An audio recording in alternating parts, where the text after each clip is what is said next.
now you're more mature. Now you went back again to your roots where you really want to that pursue. There's something behind it. That's what that triggers that this deep inside of you that you want to search to see where it takes you. Because the unknown is what's really what we're all about. We should be just always looking to the unknown stuff, not the normal stuff that we all know, because it will take you to the same places that you already been or all the people has been. You might want to go there for information, for history purposes and stuff like that, so you can find something about the past. Right. But the unknown is like the future. It's when what you don't know what you're gonna see over there is really what you're gonna be creating something different in your life. Right. And when you go into the unknown, that's the thing. No one knows where it goes or where it comes from, really. But when you feel it, no one can feel it for you. That's a feeling that you're having for yourself, and you're like, whoa, I like this. So why not go for more of that? And like show other people too. Right, yeah. Experience, huh? Show and help other people. That's kind of what we're doing now. And especially when you start, like, the knowledge that you get about this, we started doing all of this not only because it makes you feel good and in your mentally health, right? It was because of our physical health. I needed to change my ways, and it all like came together, like connected the dots. It's like the diet took me to doing exercises again, and the exercises made me think, I need to eat a little bit more healthier to see where it can take me. And I continue to change the habits and changing it just a little bit. That when you get to a point that you start looking more into the fruits, the stuff that you eat, and what helps making more understandable, more knowledge. And when you find that there's more information about the oranges that it could be doing good for you, so you think, what else is out there that we don't know of, that we haven't been told? That probably they say that the grass is just grass, but look at all the different grass that there's growing right now. It's probably a lot of medicinal stuff out there. Right. You see? And that's what I want to be learning. Not the same stuff that we all know. If I want to be putting up a channel, I will have to know about that. But the information that I want to put up in the channel is the stuff of this, Right, the stuff that nobody's looking at. Yeah. That's why I want to get into the shrooms, because people are talking about it, but it was always as like as a drug, not as a and always as a recreational drug. Right. Not as a medicinal one that is really has origins from the very beginnings of the human beings, and there's a connection directly to us with that. But that's to be that information is to be found. Yes, and it's important. I think it's the most important information. They tell you all this stuff and have the information out on pharmaceuticals and the way that they want you to heal, because they make money from you. But if you learn about these grass, the herbs, the shrooms, this is natural medicine. It grows. It's on the earth like that. You don't have to make no chemicals, you don't have to bring... The ones that grow in the ground, they show you a way. They wake you up in the head.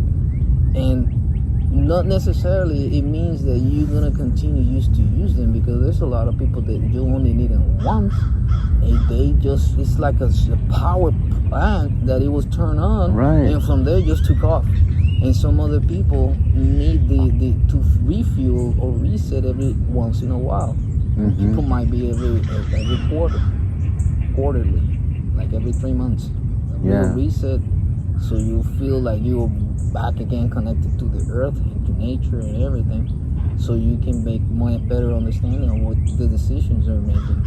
Because like right now, when you're only thinking about work, or the money that you made, or how you're going to be spending your money, or the trip you're going to get, whatever. Right. So you don't think about nothing else. You just lose sight about even your health and everything. Yeah, exactly. And that's the most it's other than the mind. Yeah, other than the mind, your health is the more important thing, because if you don't take care of your health, your mind first, and then also your body, you can't do anything else. You can't work, you can't support your family, you know. But when you keep it all healthy and strong, and especially train your mind to meditate and open up a little, it makes everything better. So, Continue. I'm just looking over here for the next one. Yeah, no, this is amazing, Jose. I didn't know that I was gonna do this, coming to this storm, you know. That's what is all what I say magical about these type of lifestyle, because of things like this is make what things happen. It's like I don't know if over here or your people in your like your people from Utah, they have the same experience like us back home. Man, I'm just getting lost right now. Oh yeah, no.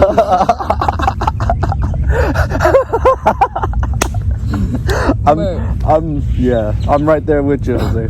I'll be No right worries. back. Let me just get back. No worries. Let me get. Oh shit! It was just a little. This shit is strong. Oh, dude, that's good. My shit is so strong. Hey, do you finish with yours? I want you. Oh yeah, no. You cannot try, right? No, I already. Yeah, I'm good. Okay. Yeah, I just put it out and finished it over here. Yeah, I can't try, or else I would. I was gonna say, fuck, man, I got lost. I get lost too, Jose. It's kind of hard to keep a. But usually this is one of the things that I learned, like when you're stoned, like my wife used to say, you don't, why you want to be smoking like that all the time? And look at you, you can't even talk. But then, I don't know how many months passed, then she was like looking at me like, this motherfucker won't shut up. Oh. But then I get lost sometimes, and I'll tell her, hold up a second, like, just give me a minute so I can get back on track. And I will get back on track, and she'd be like, and I used to tell her, you remember when you used to tell me not to be smoking because this and that? How about now when we have a real conversation? Right. When I was stoned? Oh. And she'd be like, yeah, I gotta give it to you. Yes, exactly, because this is a tool to unlock your mind. It brings you somewhere where you normally would not be. When you're sober, your train of thought is different than when you're high or stoned. Yep. It becomes more open. Things you thought you didn't remember come to your mind, and you start putting things together that makes perfect sense that you wouldn't. That's why people, the artists and writers and authors, they like to change their perception with cannabis to bring out the creativity. It's still them. No one's thinking your thoughts for you. It's still your subconscious. But the thing is, I want to go into this with you, because every time that we do this type of thing, that we like get together and we talk, like right now we having a moment over here that we're doing it, but you start like getting into the zone when you are like high, because you're like getting the stage of the meditation. You will start feeling already like, okay, I'm feeling high a little bit, and you start feeling the movement like this, that you, okay, I'm feeling it. But it's because it's like a type of meditation that I've always been talking about.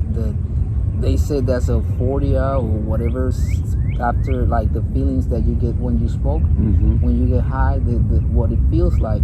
But I think it's meditation, because when you just close your eyes and just feel everything around you, you feel that everything is amplified. And you can even just close your eyes and just listen to see how far you can listen to.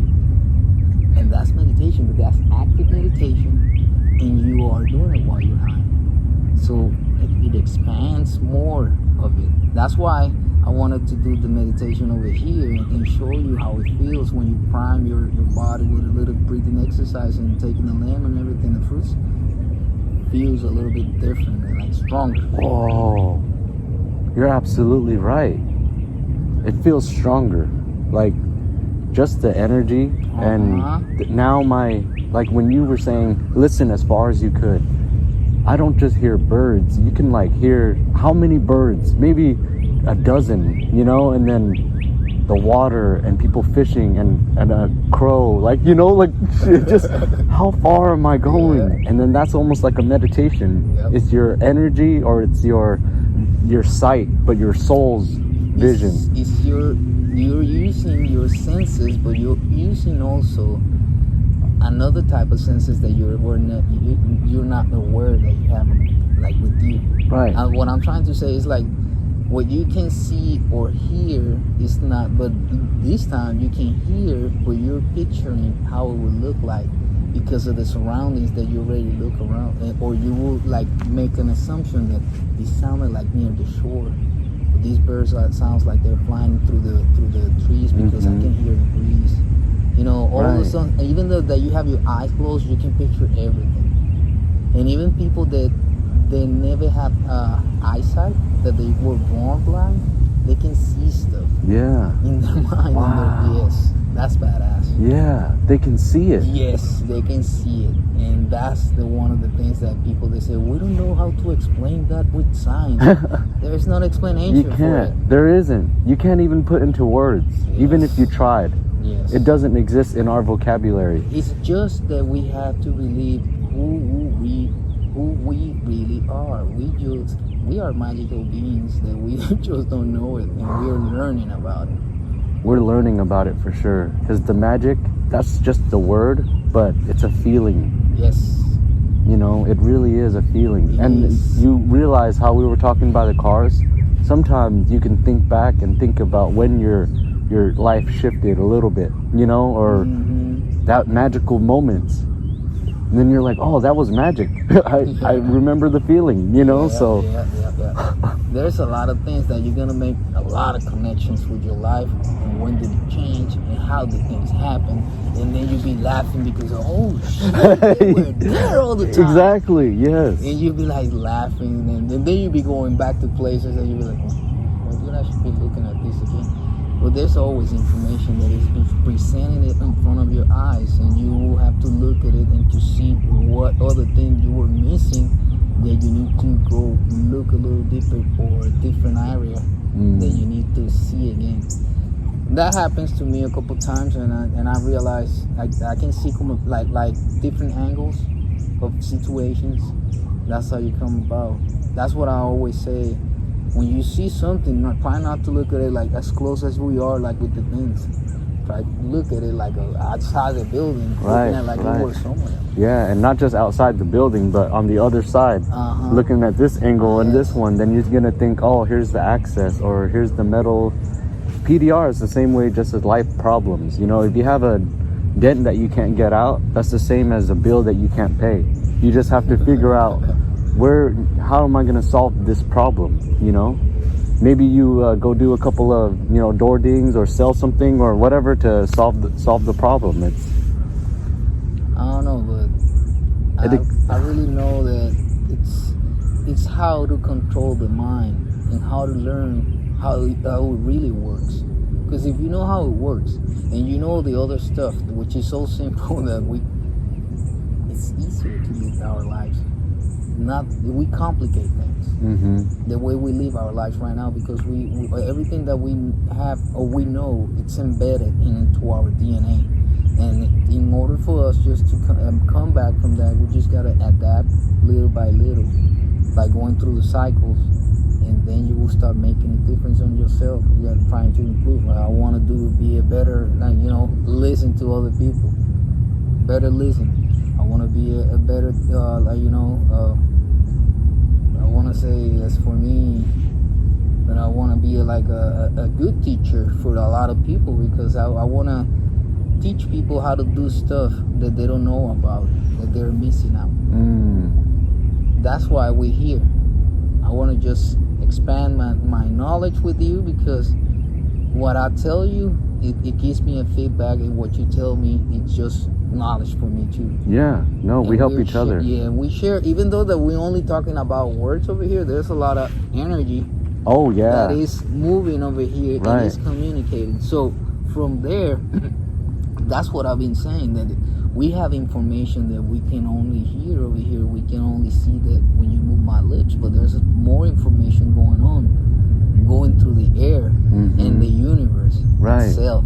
Because from now on, maybe, who knows, if we're gonna be again, see each other in Utah, maybe in Puerto Rico, who knows, over here in Texas, and that's how life goes. Yeah.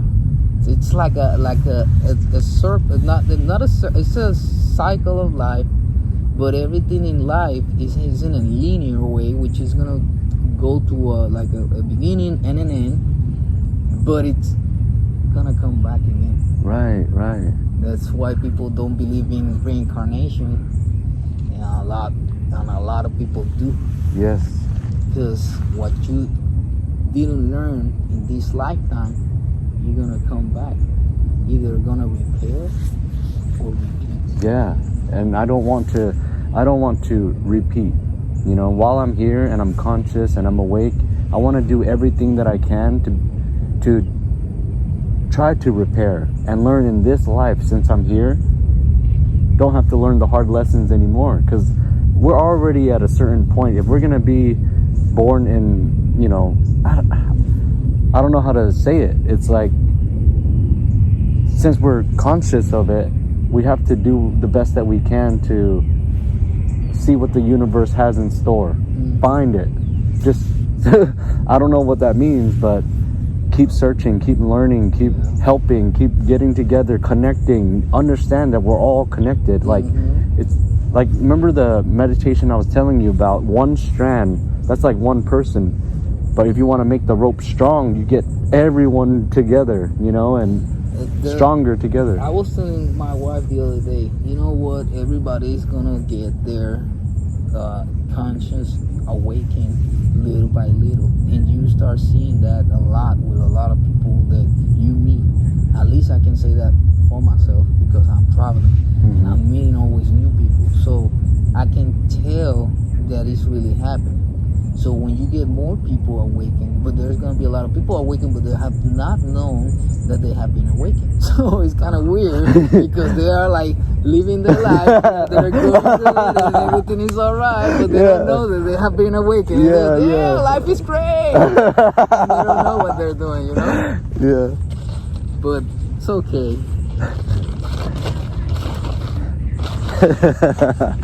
That is so funny. They don't even know that they're awakened, but what happens when they realize? But I guess they follow their path right away, but in between, who knows? That's what I'm saying. I don't know. I don't really know, because I haven't met no one like that yet. But I think, well, you're one of those guys. Oh yeah. Probably was awakened and didn't know that he was awakened. Right. I know, because that happened in like 16. Hello. And perhaps I am. Oh, in 2016. 2016, not 16 years old, but perhaps I am, because I do feel that way. You know, I don't think my eyes closed. I don't think my mind's eyes is closed by any means. I think it's open. That one's gonna stop recording, but this one will continue.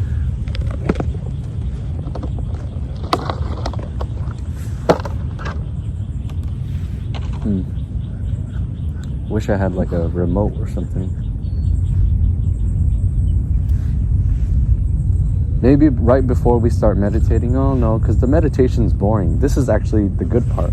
Like when we're talking, you know, because the meditation, we're just sitting there. Yep, you're right. And it's funny, because as soon as we stopped our conversation, this stopped too. Collaborating.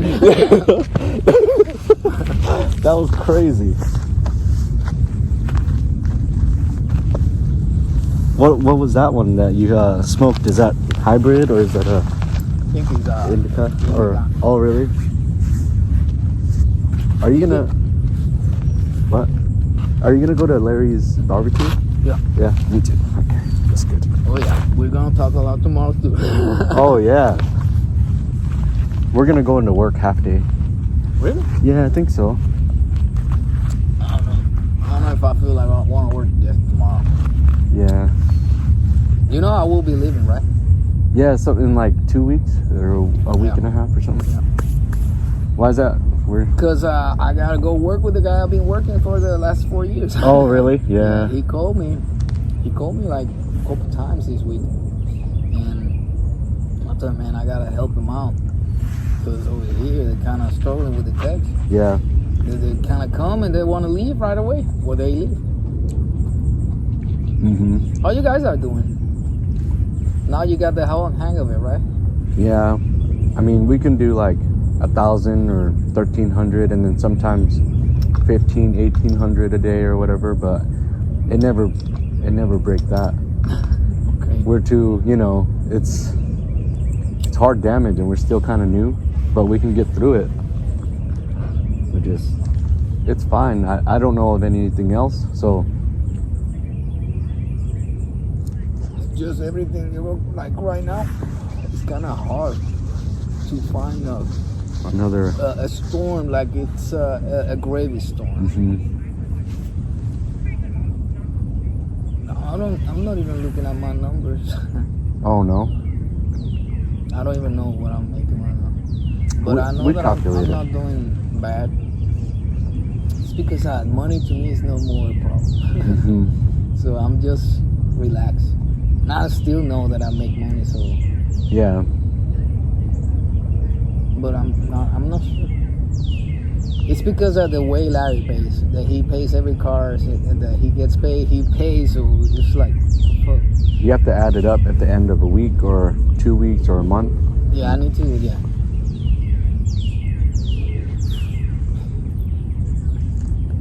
But I think I'm making the normal stuff like 20 grand a month. That's about right. You're fast though, and good too. Me? Mm-hmm.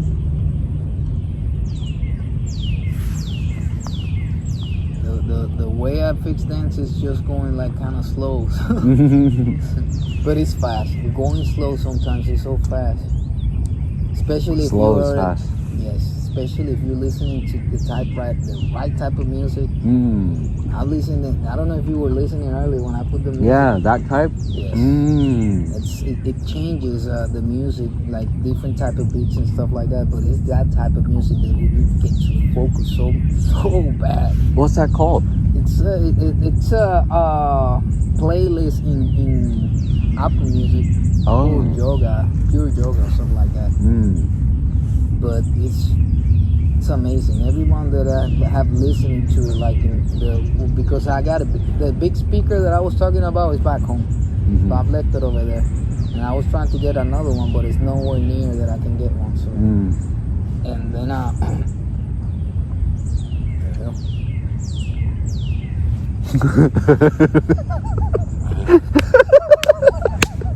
yes, sir. Look at Jose. I can see your train leave.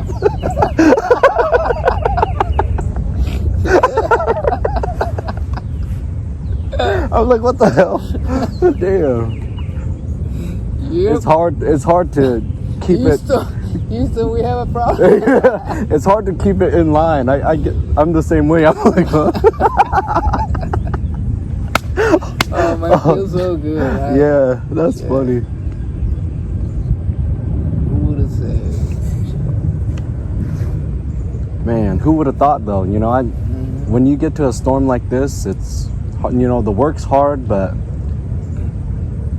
again, everything happens for a reason. I never experienced anything like this, and the priming and the fruit, and then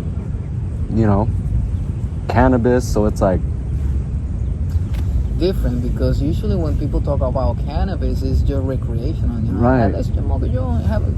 Just not like this. But this is different because this is from the earth. And another thing, we always say grace, like namaste. You know what namaste means? Yeah. Right? It's I respect you.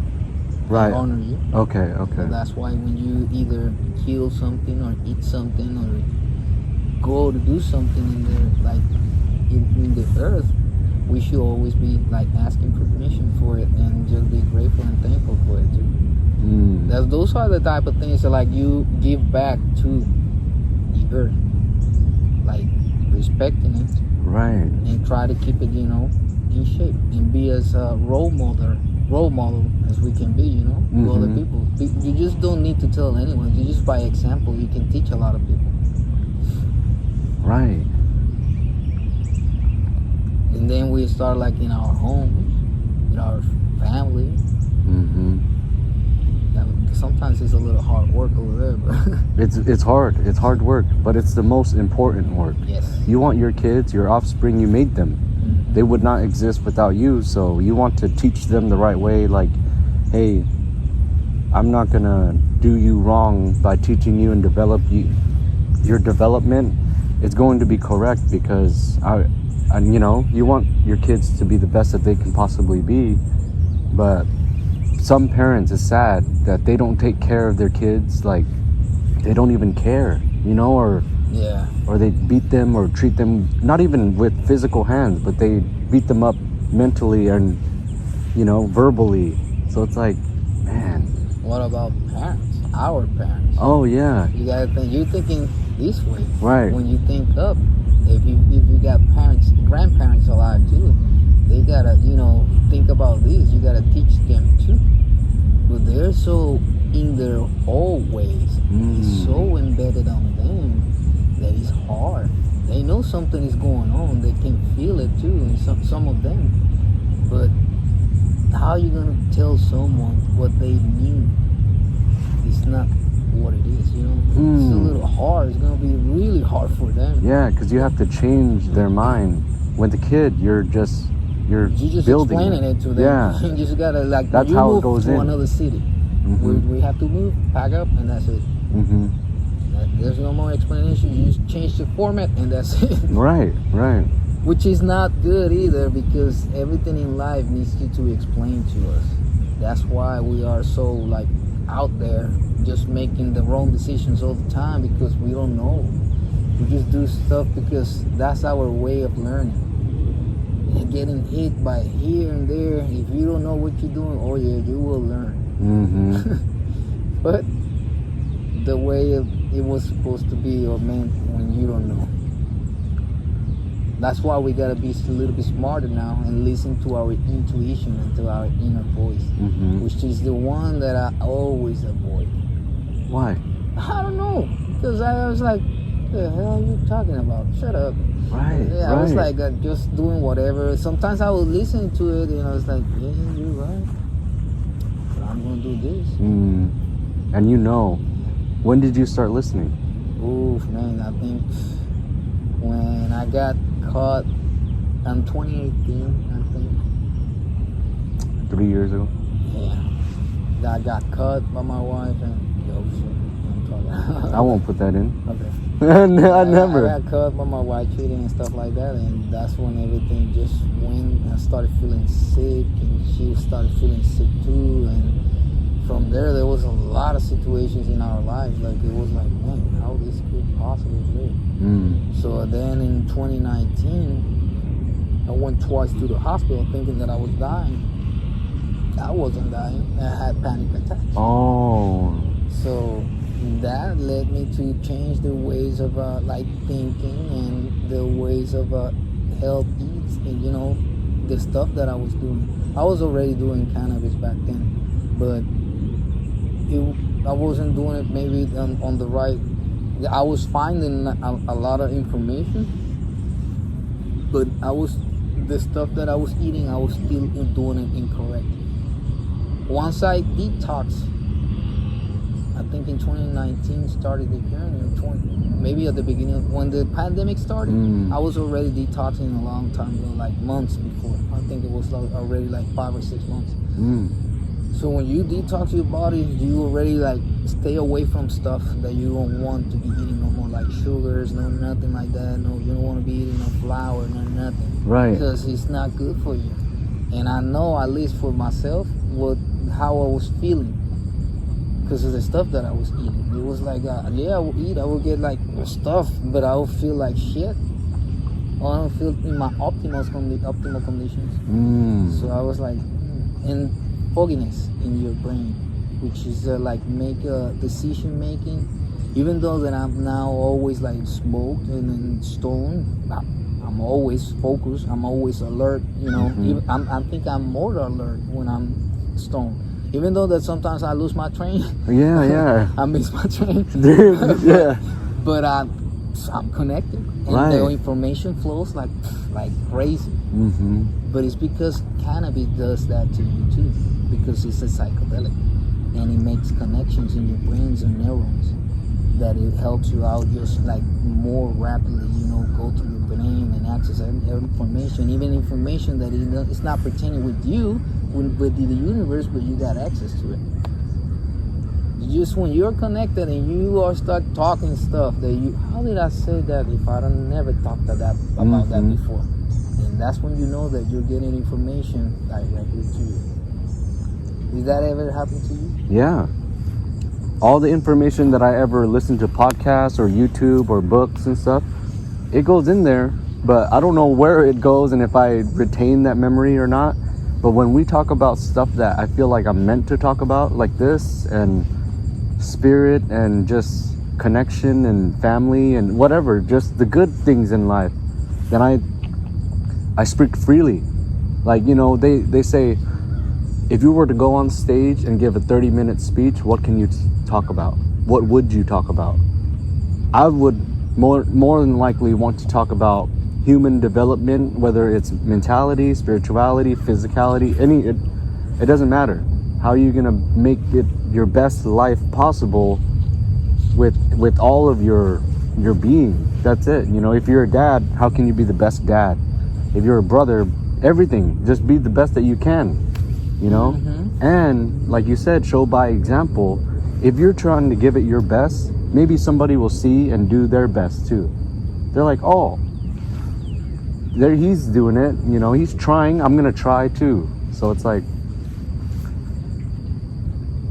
and what do you like? What do you want your life to be like? It's like, I want to model the people that I respect, and I have a lot of, you know, just admiration for, because they're good dads. They're not only do they make a lot of money, but they give a lot of money, give back, help. Like, you know, they don't just, oh, I got millions and millions of dollars, I'm good to go. Like, no, they use those millions to feed millions, or, you know, just help each other, you know, rather than. As a matter of fact, that's why what I'm doing here, I'm saying this because this is going to be true. I'm going to be retired within 1 or 2 more years. Wow. Because I know things are going to go my way, hopefully. And I know they will. And when I do, it's because I'm going to help a lot of people. I was meant to be here to help people like I was myself.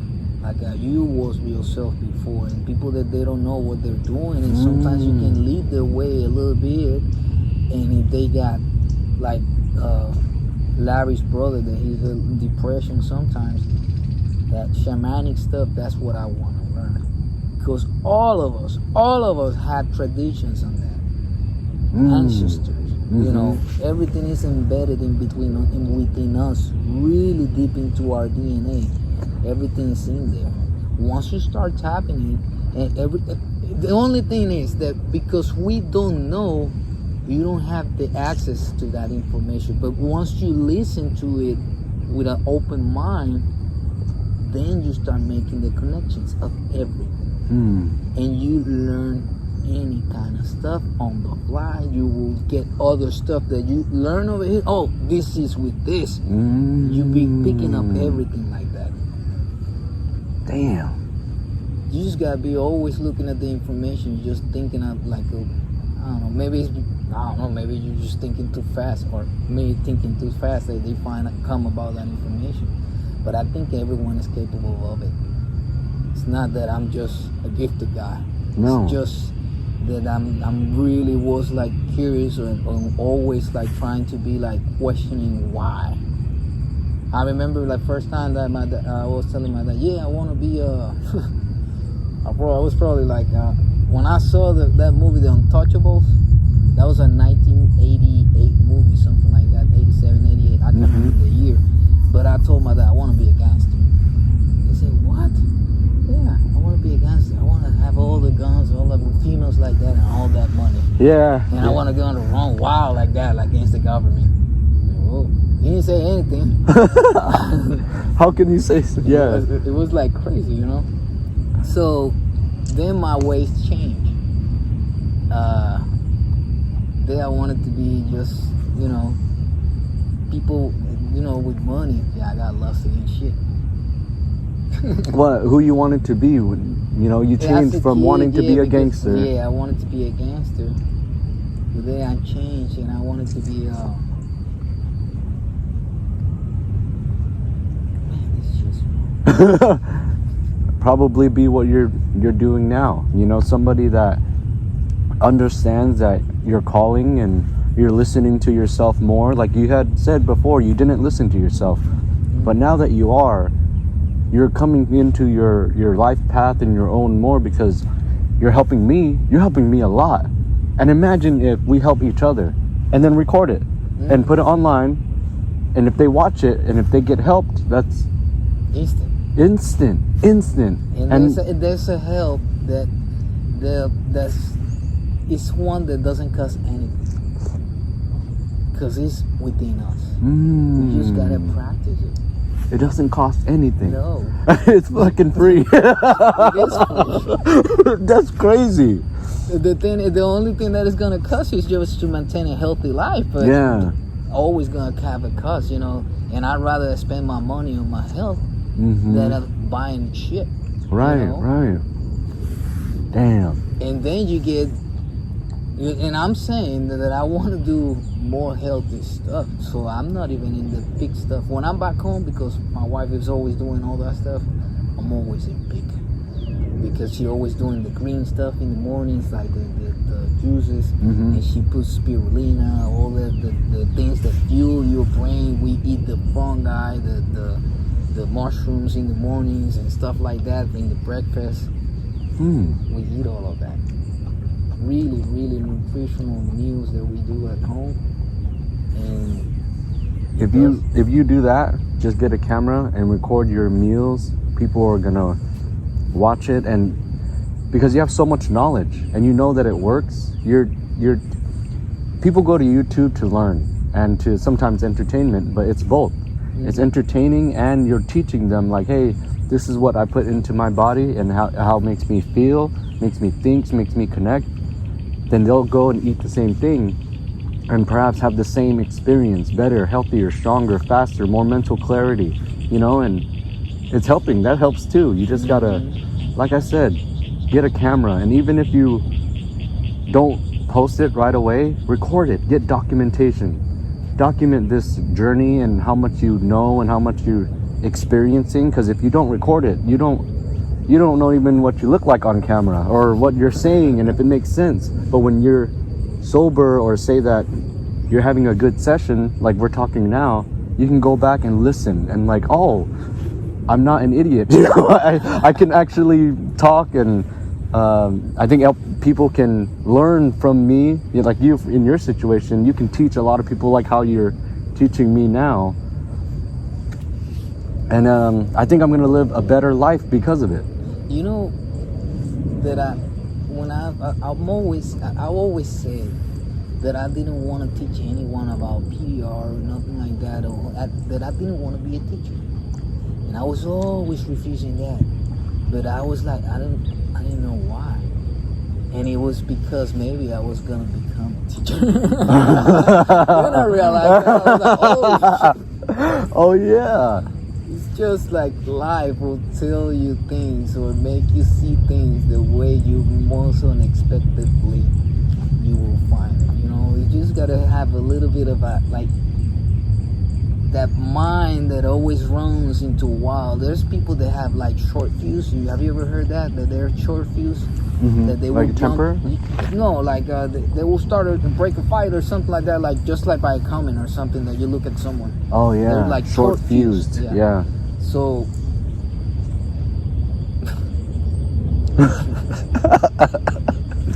that's okay, Jose. That's why I love being like this. Yeah, dude. I wasn't like this, man. Before I was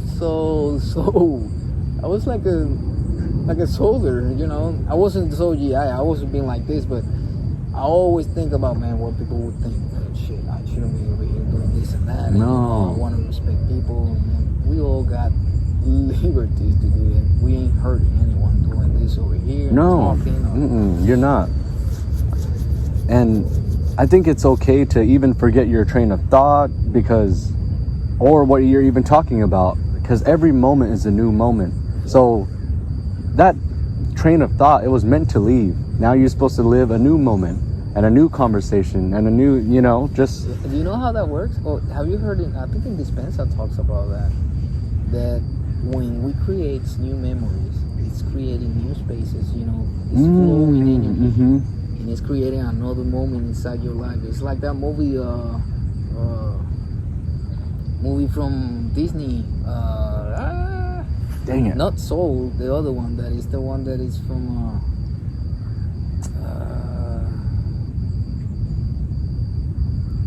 it has something about the emotions, I think. Inside Out? Inside Out. Yeah. Well, Inside Emotions. Out shows in the movie the other way, that how the words in within deep inside of you. And I got lost in the shit. Fuck. I can't remember that movie. That's why. That movie is really good, man. Yeah, I can't remember. I think it's about the girl is growing up, and she's like going through being a little girl, going through like puberty and stuff like that, and she starts losing some types of memories because she's replacing them with new ones. So the imaginary words that she had were crumbling because she was growing up to another phase, and this phase she was growing up, she was like kind of more like getting detached because they moved from the house, and that created like a trauma to her.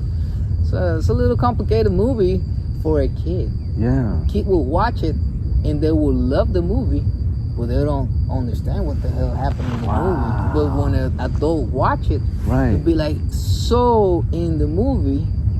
The movies are for the adults. Yeah. All the movies from Disney, they're not for the kids. They are for the kids, for the selling of the dolls and stuff like that, the muñecos. But they're for the adults. Especially that last movie, Soul. Yeah. Yep.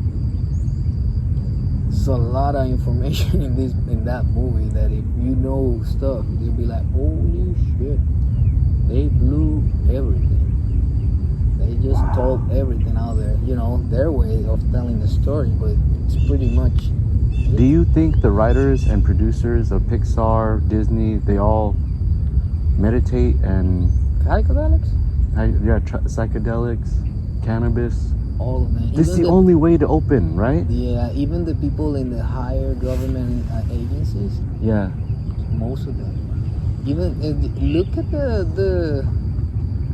at at the artist community.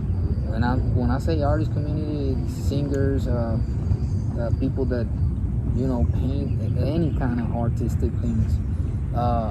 They all use psychedelic. Well, most of them use. I don't want to say they all use, but I want to say most of them use, because it's just expanding your perception of consciousness and everything. You just change the way you think when you do that. And because you change the way you think, it's just the way they're forcing us to think. When you become that detached of that persona, that's when you start like creating your own things or seeing things the way in life that they're supposed to be. So when you wake up, you start seeing this field over here. To some other people, they say, yeah, this is an ugly place over here, but you can see beautiful things over here, flowers here and there. You can see butterflies, all kind of birds and stuff like that. It's all about perception. Wow. You're absolutely right. You can come to a place over here and see, oh, there's nothing over here to see. But if you stay for a little while quiet, you will be surrounded. There's a lot of life around. Wow. That's insane. You're absolutely right. Insects, there's rocks. Yeah. And how deep do you want to go? on top of Energy. you. Yeah. Oh, yeah. Ants and butterflies and dragonflies. Yep. Man.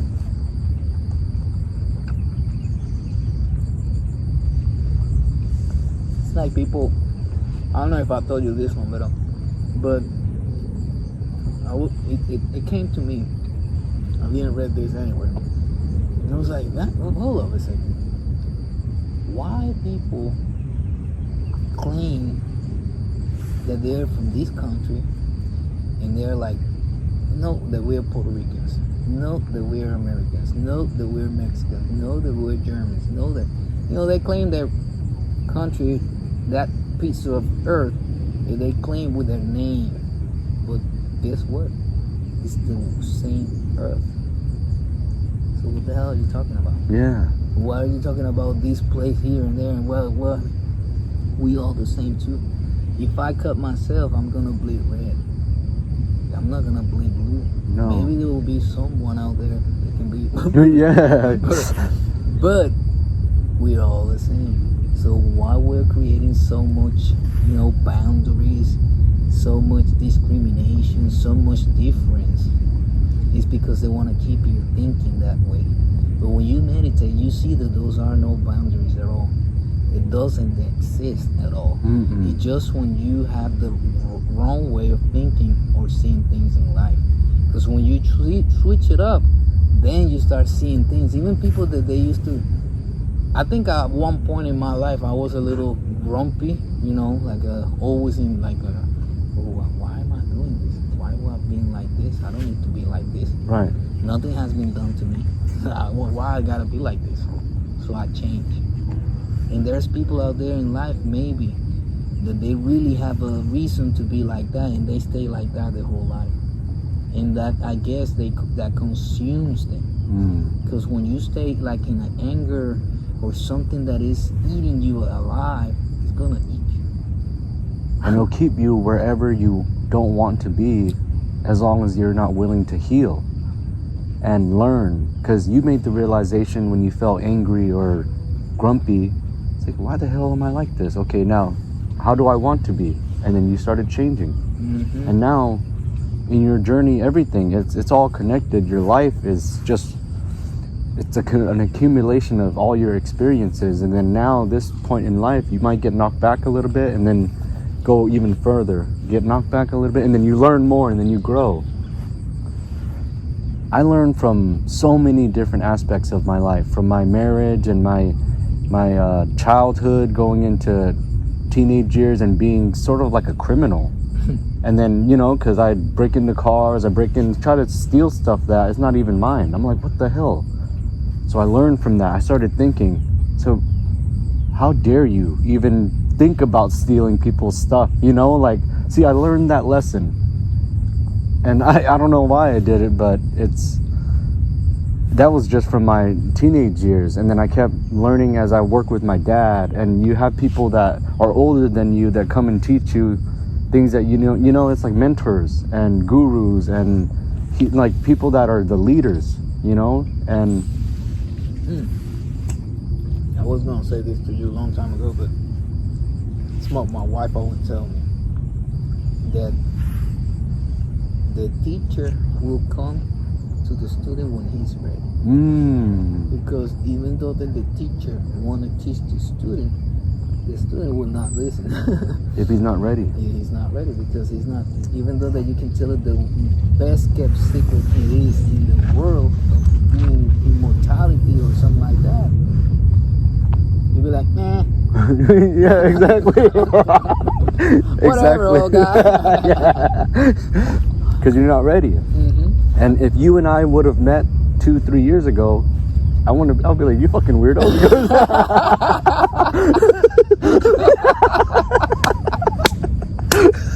Because I wouldn't know. I wouldn't have gone and learned and went through all of this spiritual growth. I'll be like, get away from me. The fuck you mean rocks? So it's like, you're right. When the student is ready, the teacher will appear. Yeah. It is funny, but it's true. It's very, very true. Because it's changed our ways. Because even though that I could have been an asshole too when I was back in the day, I changed, man. I want to be a different person. Me too. I changed too. And once you see the change, when you really do the change, because people will fake sometimes you'll be like, yeah, I'm doing this, but you're doing the same shit all the time. Oh yeah. And then you'll be like, no, you're not real. You need to be real 100% all the time. 100%, 24 hours. 365. Yes. Because whenever you get something in some situation, people who is gonna know who you really are. Right. Eventually it'll come out, and you have to look in the mirror and realize yourself first, like, is this just a persona? Am I really want to be a better dad, or do I just post pictures of my kids on Instagram? Or do I want to be a better husband, but I still don't help my wife with the dishes? You know, it's like, what? Come on. I don't understand how people get into conversations about like arguments, sports arguments. You know what I mean? Yeah. Now I get back into that. I was like, I never been a fan of. I like sports a lot, used to, but now I can't understand now why people get into arguments about the sports. Either they're not even athletic guys. Mm-hmm. I mean, well, why you gotta be commenting or criticizing that athlete? Look at you. No? Yeah. Don't be judging that guy. Not even close. Like, they're not even close. It'd be fat, pudgy, short, and then like, oh, run faster, or how are you gonna miss the field goal? It's like, can you even kick a ball? You know, can you do it? Even 1/100th of what they can do? So how mentality of the human being came like that? When did we become those type of people? Because I bet it wasn't like that back in the day. That people wasn't like talking shit to other people like that. Wrong. And it has to become like that, like, I want to say kind of recently, not recently like in the last 10 years, but I want to say within a time frame, I don't know, maybe 15 years. You know, that they have been progressively changing our ways of how we perceive things in the way they teach us, either the media, radio, or TV. And they keep feeding us what we need to be learning about or what we need to be aware of, because everything else out there doesn't exist. So what is not out there, you don't believe, because it's not your five senses. Mm-hmm. So that's why people, when you try to tell them what's going on, they're like, get the fuck out of here. This motherfucker, where you got all this information? Right. And then they just be like, Well, I say, I always tell people, don't believe me. Just look at it for yourself, the information. Something that I just say, just cut your ear. Only that, just research it, and you will see that there's something fishy about it, or you will find a lot of information on what you just told. Right. It's not me making up stuff. It's out there. Yeah. And also the meditation is just another thing that I cannot make it up. When people try it, and when they do really try it, they say, holy shit, this shit works. Yeah, exactly. So it's real as it gets. I don't think of anything more real than the connection that you feel in a good meditation, and the information that you receive. Where does that come from? No one knows. Not even, I mean, scientists can't even get close. Well, the thing, the scientists, is because they cannot measure what they can't see. What they can't measure, it's like they can't see. But there's stuff out there that they can't see, but it's out there, and they know that there's something out there. What it is they just can't measure it. How to confirm the data. Right, they know that it's out there. They know there's a lot of energy. There's a lot of about the stuff of spirituality, all the astral projection. They all know about that. The thing is that they cannot measure it. So they cannot measure. They cannot have the data to be backing it up. So for their science community, it doesn't exist. Just because of that. But if you ask a scientist that knows about that, he will tell you, yeah, that shit is real. Yeah, like that, is it Gordon Griffith? He's the professor that's spearheading the psychedelic research at Stanford. Mm-hmm. He's the one who's been studying psychedelics for over 20 years, and he meditates a lot. He is the reason why. It's John Hopkins. He's gonna bring it to the forefront. I wanna be part of that. I Yeah, wanna he be that is. guy. That's what I'm saying. Yeah, he's waking up the scientific community. Like, hey, because he meditates so much, and that he never thought his career was gonna go in psychedelics. 20 years ago, he had a meditation and he was thinking about it. He's like, this is interesting. He looked into psilocybin mushrooms and never turned back. 20 years. See? So it's like, this thing is real. Why aren't you waking up and just open your own eyes? This is the real deal. But if you think about it like this, say the government, they also do psychedelics, right? Yep. Because to be that powerful, you have to be connected too. Yep. But maybe this is the universe's way of saying, hey, I'm going to put these people that are in power, I'm going to give them the tool too. And they're going to try to manipulate you. But because they're manipulating you, you're waking up on your own to fight back. And that's my way of waking you up, is creating the government in order for you to, they're going to try to manipulate us. And then you wake up because you're like, hey, no, that's wrong. Well, that ain't right. I don't want to listen to that. And then... Well, it's something like that, yeah. It's a little more complicated. See, and that's the thing. It's so complicated that... Well, it's because when you go... this is what's going to happen. Every time you go deeper, you will see more, right? But there's more behind it. So every time you go a little bit more deeper and you find stuff, you're gonna come about this information. But that information comes about because these other information, like you were saying now about all of that about the government.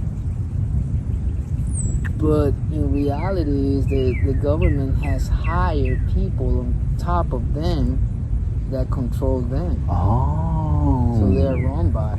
So it's like, I don't know how many levels above the president, but I think it's like 20 something more.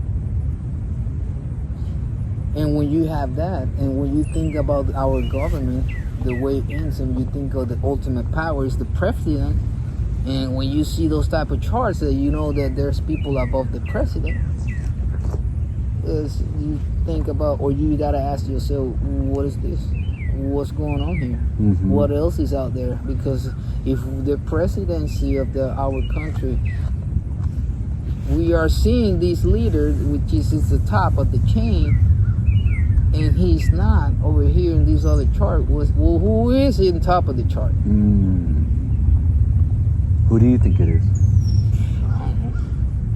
I think they are like people that maybe whoever's in top of that chart is very powerful people, or people that they don't have the best interest of the people in the earth. Maybe they're not even human. Maybe they're hybrids or something like that. I don't know. But they know a lot of stuff. But it's only like in the top of the chain and in certain positions in the government. Not everybody knows about that. Even though that they work for the government and the secret agencies and stuff like that, not everybody knows what's really going on, unless they have been awakened. And people that they have been awakened because of their conscience and stuff like that, they either quit or they get into trouble because they try to expose and they get, blanked away from the earth. Yeah, they get suicided. Yeah. So all of this was been going on for many years and years and years. The only thing I think is different is that since energies are shifting, and since this year came about, since December last year, so things are going like our way. You just gotta be like looking at the signs for you to be manifesting all the stuff that you wanted to be, all the stuff that you want to become in life, all you want to achieve, all your desires, all everything that you want. But you gotta stay focused and listen to what you really want. That's a deep question. That's one of the hardest questions. What do you want to do? Or why are you here? And it's hard to figure that out. Those are questions that are very, very good ones, and I guess those are like in the top 10 of everybody. Yeah. But one good question is that to think about is if you had all the money in the world, if you had all the wealth, and you had all the time, what you will do? Wow.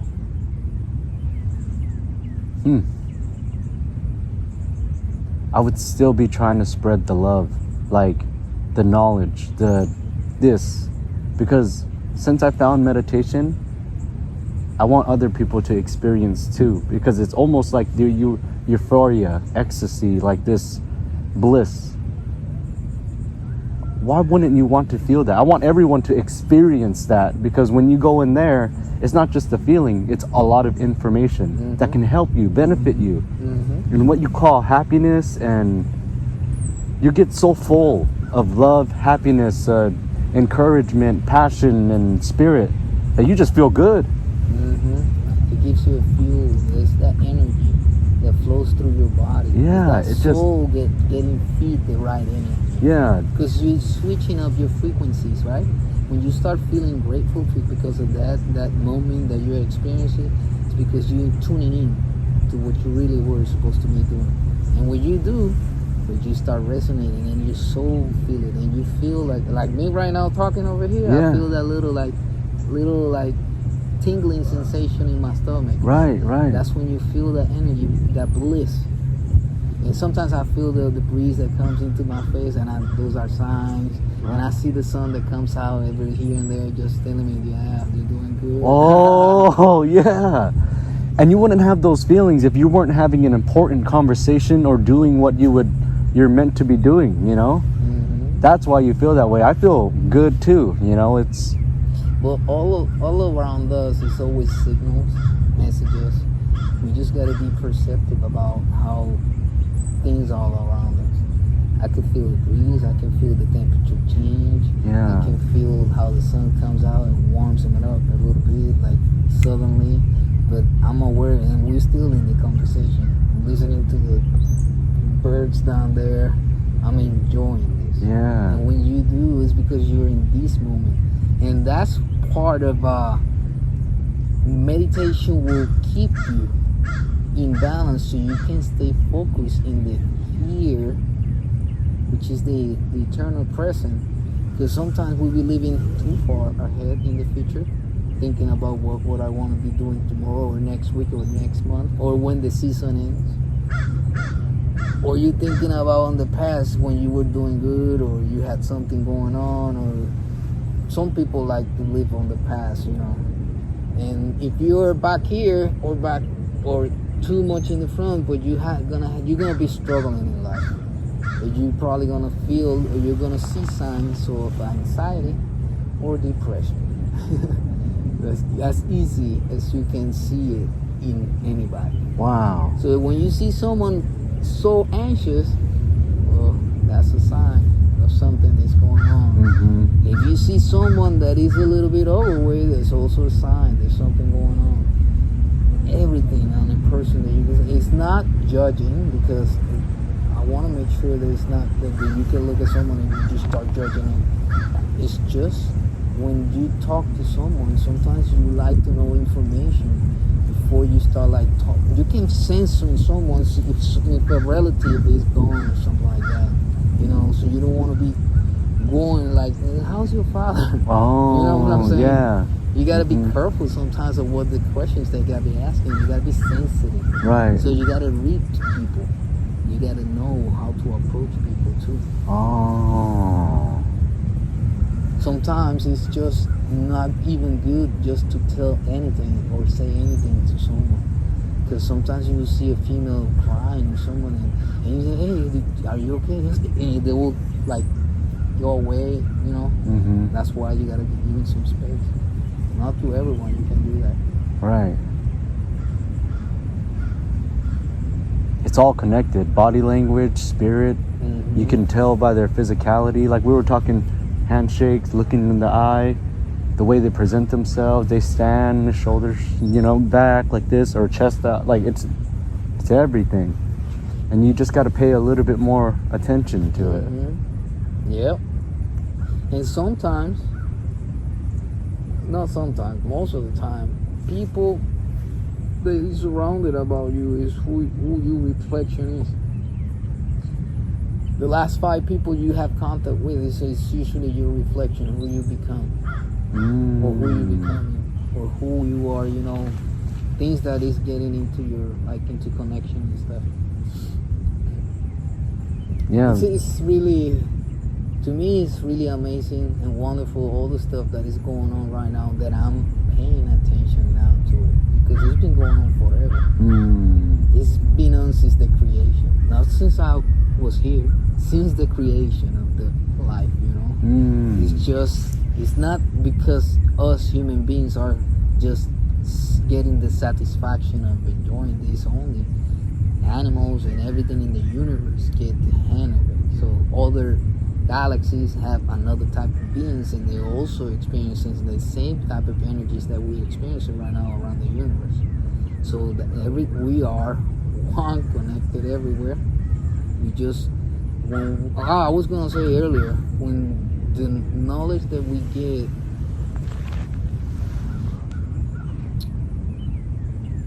when I was explaining earlier about when you go this way and you learn about that information, but you think that is all about, but there's more information always.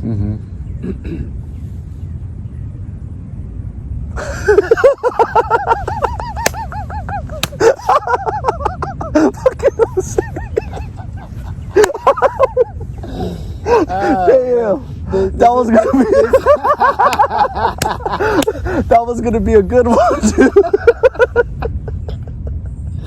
Man, this is gonna be a good one. Behind the scenes. Damn, that was Man, we're having a good time. Hell yeah. I was getting ready too. I was like buckling up. I was like, hell yeah. He's about to unleash the beast. Oh damn. But behind there, man, there is a lot of more people behind. Whoever's behind everything. Right. It's gonna come to a point that there's people. Okay, there's elite people, right? What they call elite people are the people like the people from England. That they have wealthy people, and they have all the people from the lineage of the royalty. Those are elite people. The people really wealthy too, like Bill Gates, president, and all these people that they're connected there within the elite people. That 1%, I think they are, right? Yeah, the 1%. The 1%, right? Well, those people, within those people, are the ones that they're like humanoids or aliens. There are humans too, and there's also royal people that they really bleed, supposedly blue. People that have elongated skulls. They are between us. The thing is that we're so used to seeing so many faces that we don't even care about nobody. We don't pay attention to nothing. Since we are like in a bubble now, we don't even look around. We just being like on phones, not even perceiving anything. Wow. Yeah. That's so true. And now with the face mask, I was just, how the hell? Now you don't know who's who. You can go to a grocery store, even though if you're like in your area, you probably won't even know who's your neighbor. You can't, especially with the the mask. But things are going away now though, like the mask mandate. Well, I said last year that the masks were gonna go away by this summer, and it's coming true. Every time I open up my mouth, it's a little scary, because everything that I say becomes true. Right. So you want something for yourself, for your life? Yes, Jose. Let's see. No. No, but it's because everything that I say is because I got something that tells me that it's like a feeling, and that's why I'm so open up to say that out loud. And like last year when I said it in San Angelo to these guys. I said that I think that mask thing is gonna go away from next year by the summer. And they looked at me and go, okay. Even my wife laughed at me. I said, okay, watch. And it's coming. Yeah. So I've been paying attention to the stuff that I said like that, and it's been like a whole bunch of them. They're like, it's kind of like amazing, a little magical the way things are coming alive, or they're like manifesting. It's almost like psychic. Well, the thing is that we all are, and now that I'm seeing the effects or the repercussions of it, the good effects, because I really like what is going on. Been talking about? Yes, 1000%. It's our own personal Wi-Fi. Like, you know how the bugs and insects are coming to us? Yeah. We're turning on our Wi-Fi. Look, where they went now? Where they go? They're everywhere. If you look, Yeah. you know. They're just camouflaging around. Yeah, exactly. They're literally everywhere. Yeah. See the little butterflies and all the ants. It's badass, huh? Yeah. When you start looking at things like that, it's just so amazing, because everywhere you go, even I looked every day at the sun when it's out, right? Like at home, since we live like right next to a mountain, a little mountain right next to us, and where we live, all the housing and everything, all the birds come from the top of the mountain just every morning. It's like they wake you up in the morning. Right. And when you go outside, because it's like you can barely hear kids over there, so you don't hear nothing. You just hear the birds, all the animals, everything in the morning and in the afternoon. It's so beautiful. So I want to get me a place like where my parents are living. It's like in the top of a mountain, and you don't get anything, like no neighbors, no nothing, no more. Because you're on the top of the mountain. I want something like that, because I like to hear this type of stuff. I don't want to hear it through the highways. I don't want to hear cars.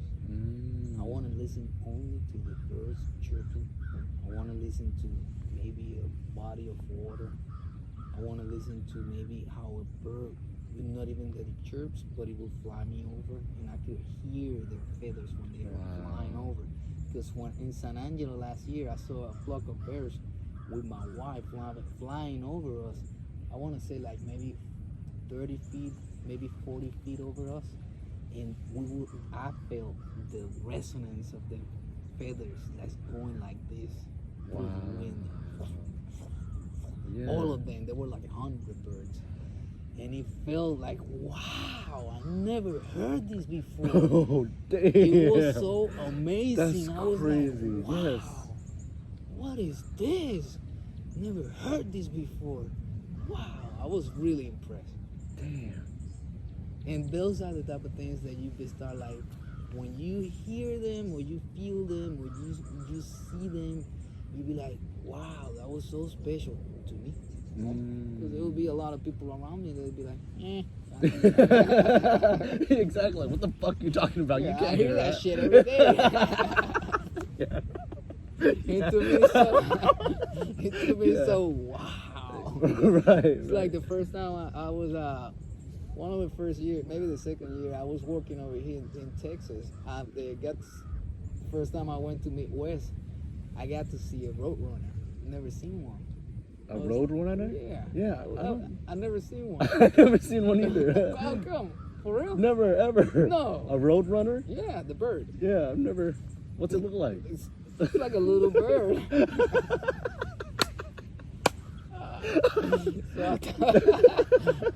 Well, the thing is, when I told this to the guys over here, they said, what about it? How come you have never seen one of those guys? They're everywhere. So, well, okay, that makes sense. So for me, it's the first time. I don't live around here. You gotta understand me. Wow. But they're like they don't look nothing like the Roadrunner cartoon figure. No. No. Oh. They look like, whenever you get a chance in your phone, just look it up, Google it, because they look like a regular bird. The only thing is that they don't fly. They're kind of like. That's so funny.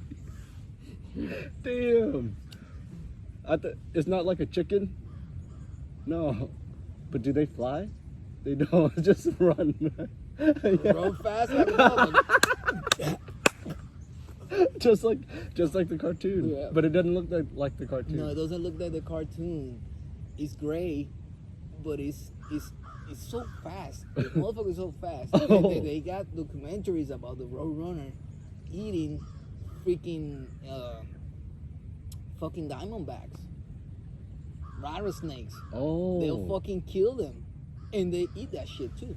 What the hell? Yeah, those are some badass birds. Wow. So that's why there's so much interest in me of learning about nature, that we so just look around and we just look at things and we thinking, that's grass over there, or us, the way we work our body, the way we feel things, the way we're supposed to be like understanding what it really means when you feel something in your body, like a little pain here or there, or something that happened to you, that you woke up in the middle of the night and you went to the restroom and you say, "What? I never go out this late at night just to wake up and have a dump," you know. Mm-hmm. But all of that has meanings to it. So if you understand little by little, you will understand better about yourself and what's going on in your life, that you can better it up or just switch it up or whatever you want to do in life, right? But it's always in connection of what is really related or pertaining to us and our purpose with our life. Because little by little, even though that we don't see it or perceive it yet, because we are in a search of our mind, body, and soul, and our journey. And once we reach that, because when you really know what you need to be doing, you just focus on that, and you know your path. You going like you can walk through that lake. Nobody's gonna stop you. Wow. It's so powerful, but it's just something that you experience and you feel it.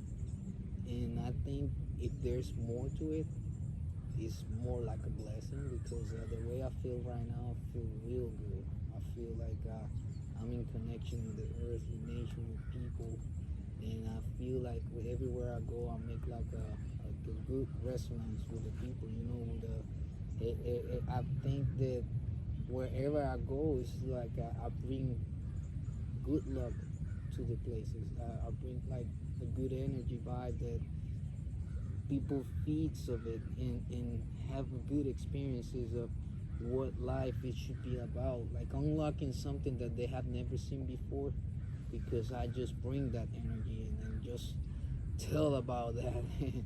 Just whisper a little bit of that, and then to see what's the reaction of people. And I get some feedbacks that they're really good of what's going on out there. That's my feedback, that people are getting their conscience a little bit shaken up, you know, by the earth, what's going on.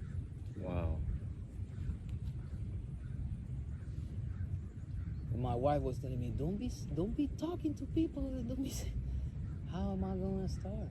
I need to talk to people. I need to know what to say to people. I need to know how to approach people. I need to make the interaction. I need to connect. Damn. You need to just record. Record and put it out there. Right? It's just simple thinking. It's nothing really complicated. It's just us who really complicate things. Right. Because the way we see things is only through our eyes. It's the way we see things. So imagine 7.5 billion people just seeing the way they see their lives, like through their eyes only. So it's a little bit like individualism for all 7.5 billion people. But if you start seeing things the way it should be looked at, like as a collective, just for a little while, it doesn't have to be the whole 24 hours every day. So you start resonating like in a little bit more in tune with what we're supposed to be doing. It's just remember that we meditate, recommended is twice a day, however time you want to put. It's 11 minutes, 10 minutes, 2 hours, or whatever you want to do. It's just that you want to commit that time, and you are the one that getting the benefits of it. It's like when you like the 10,000 hours for a master to get in an instrument or something that you worked at. That when you complete those 10,000 hours, you become that master. Well, this is the 10,000 hours that you want to put into the meditation stuff. Whoa, you're and right. you will become the master. Whoa. Because all the 10-minute, they adds up. An Yes. hour, 10 minutes, Yes. 5 minutes, an hour, 3 hours, Yes. 2 hours. The more you do the meditation, the master you will become about doing the meditation, because you will continue to unlock so much stuff because of the hours you put into it. I wonder what the math works out to be if you were to try to master something in a year, or how many? You will have to. How many hours in a year? I think it's you counting like 5 days, 5 days a week, 8 to 10 hours a day. But that will take you, I think it's 3.5 years. So if you want to do more quickly, we need to do the math of it. For 6 days a week, 10 hours a week. 10 hours a day, 6 days a week. That's 60 hours. And 60, that's 600, and 120, that's 720. 720 hours. In a year? Yes. So divide that by 10,000. No, hold up a second. It's we have calculators, but it's hard to. We could just open up our phones. Yeah. Good. I think if it's you a good open up mind exercise. That channel of yours is good. It's good stuff. Like Wim Hof says. Yeah, no, for sure. Look, 1212. You know 1212 is another sign?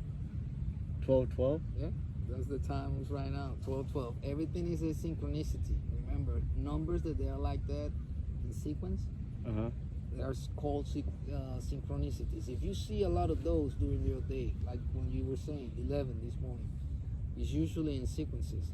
11, 11, 1, 11. You can get 2, 2, 2, 3, 3, 3, for all the numbers, all the way up like that in sequences. But when they start getting your attention, they will switch it up.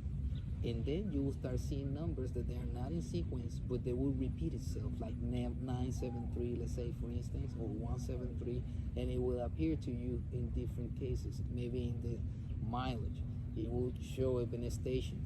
It will show up in a license plate. It will show up in a receipt. That's something that you pay, and that's the stuff that you gotta be paying attention, because those are messages, signs from the angel, just for you. When you decode them, look it up, it will tell you a message, a guidance. Everything is like it's being done for the. I don't know. All that information is in there, but I don't know why. But when you look into it, resonates with you. You start doing it. You start doing that guidance that is the divine one, and you start seeing that there's a lot of stuff going through your life that is getting better and better. So when you don't get nothing like doubtful in your mind no more of their existence, you be like, okay, I'm ready. Just show me the way, and I'll follow. Yeah. I've been going through that process right now. Exactly. Because I don't know what to expect when you want to follow the way through what's true. Would you have to let go of stuff, you know?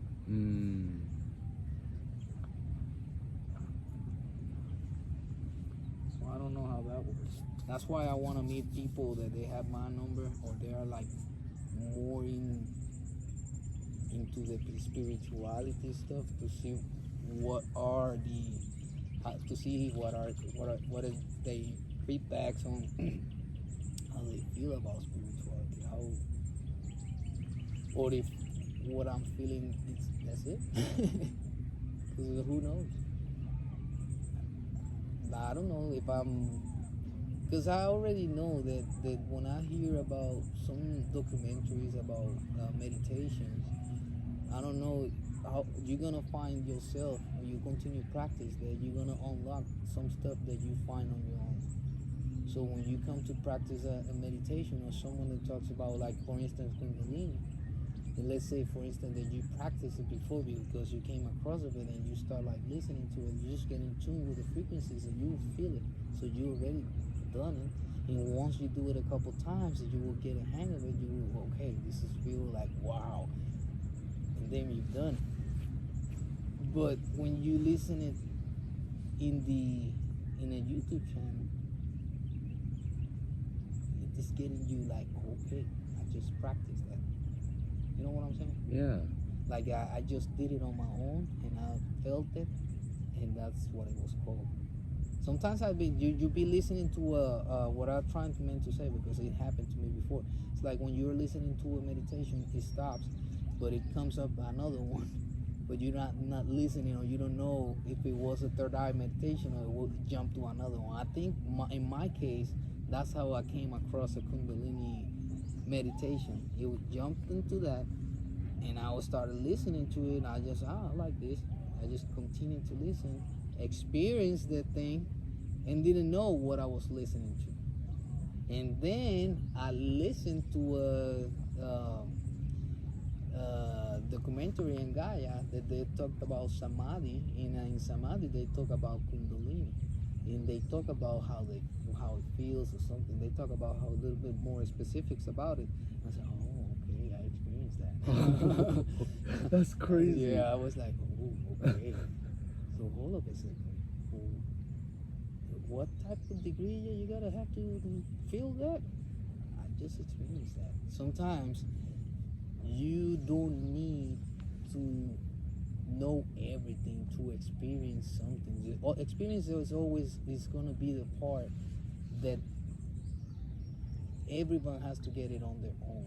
I cannot tell you experience only just by telling it to you. You need to experience it too. Right. So the more you experience it, the more you're gonna become like really good at it. Damn. And 10,000 hours is when, if you keep practicing on one. Let's do the calculation. Yeah. Because how many years? And I've been practicing meditation on and off for only about 5 years. You know?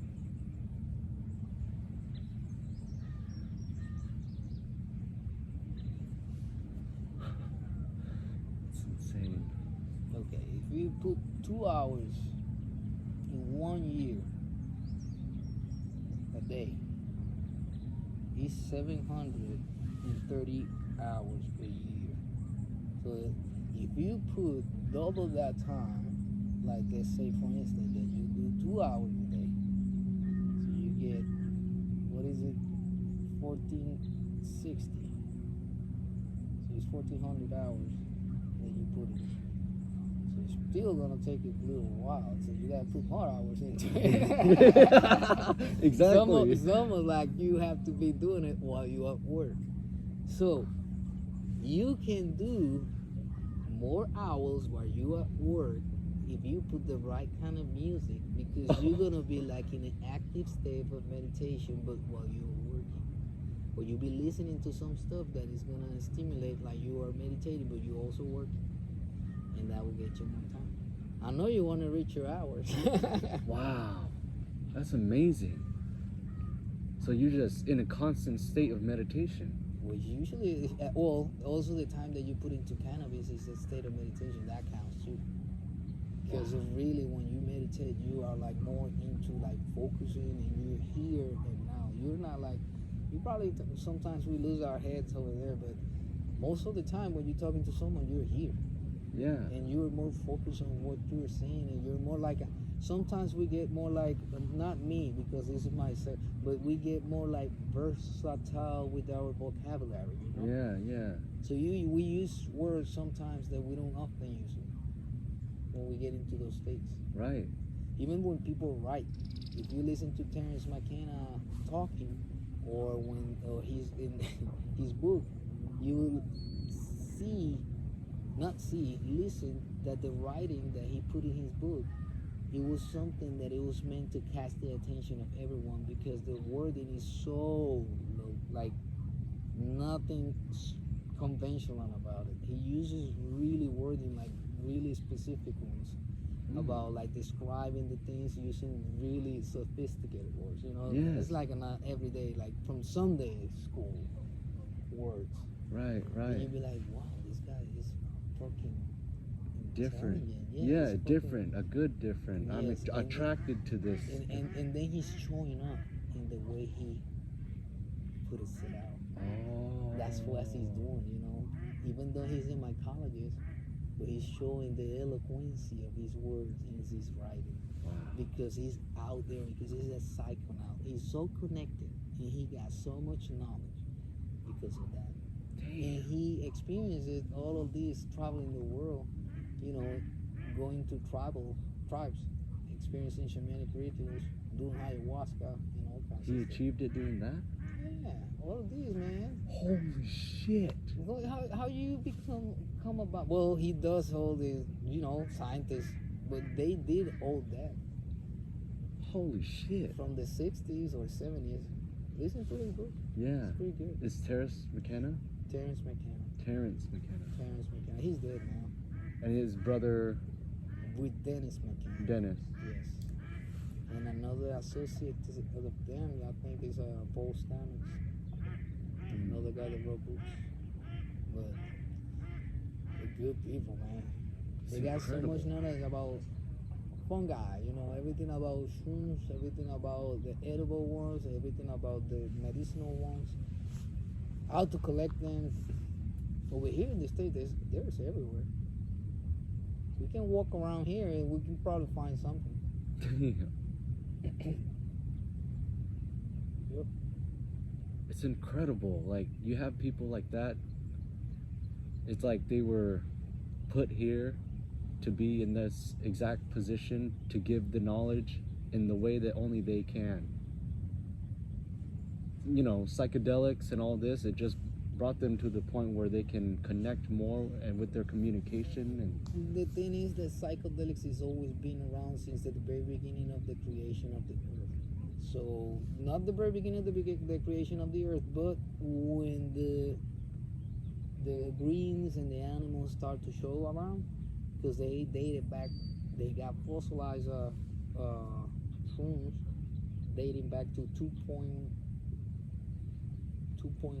million, something like that, years ago, that they were around. So humans don't even go that far, but that's a lot of time. holy shit. So they say that the like I listened to, I can't remember, I think it was one of the McKenna's brothers, that they were saying that we evolved from the shrooms were our teachers. They were the ones that expands our consciousness and our brains per se, you know, that our connections with our neurons has expanded so much. That's what I think I heard in one of his documentaries, that little by little the humans or whatever that he was consuming the shrooms got more and more intelligent. And that's exactly what's happening. I don't know if we're gonna get bigger heads. I don't think the size of the head would change, will it? Because if it can continue to grow, it might. You're right. Whoa, that's blowing my mind. That's crazy. Imagine that we are now absorbing so much information and knowledge that it might change our bodies or something. I don't know. Appearance, and then we are the aliens. Well, we've always been the aliens, I think. Oh wow, Yeah. that's incredible. I mean, look, the world, the whole earth knows what to do, right? And everything has a purpose in life, except for the humans. The humans, we don't know what the hell we're supposed to be doing here. We're fucking up everything. We just don't know, and we don't care either. Right. So that's why we need to, if we open up our conscience and we're waking up, we need to really spread little by little this, because people need to understand that the damage that we're doing by not paying attention to the little stuff. There's too many greedy people out there that they only think that everything in life is about money, or, you know, how to have people under my souls, you know, have me on top of the world and you all down there. That has to change. You know, people get lost in the pursuit of their happiness and forget that if you get to a certain spot and the only reason why you look down onto somebody is to help them up, you know, you don't want to ever lose that connection with other people and understand that it, you know, it's your responsibility to teach them what you learn. And if you don't, then that's like a disservice to everybody, all your community, and I don't know, just human beings. That's why it's good. I didn't even expect to record today. I didn't expect to bring out my camera, and you know, I was just having fun because I want to record videos. And now our entire conversation is pretty much in memory now. It's recorded. So now we can save that, put it on YouTube or whatever, you know, I'll send it over to you, whatever you want to do with it, and get the word out there. Yeah. Get the message, you know, and then people are like, oh, look at these two crazy ass guys out in the wilderness, fucking perfectly nice looking trucks and cars, and, you know, they look young. Why the hell are they out here? And then we're talking about spirituality and meditation, right, and laughing, having a good time, connecting. Right. I think people enjoy that. You know, people would watch that. So I don't think you're gonna like this. What? It's 10,000 hours in a year. It's 27 hours a day. Oh. So you gotta put up more time than their days have. And then how many? 27? What? We only got. Not in 1 year. You have to do it. 2 years? 2 years. Holy shit. You have to do it in 2 years, man. That's crazy. So continue to practice. And that's taking into consideration that you're doing 8 hours a day.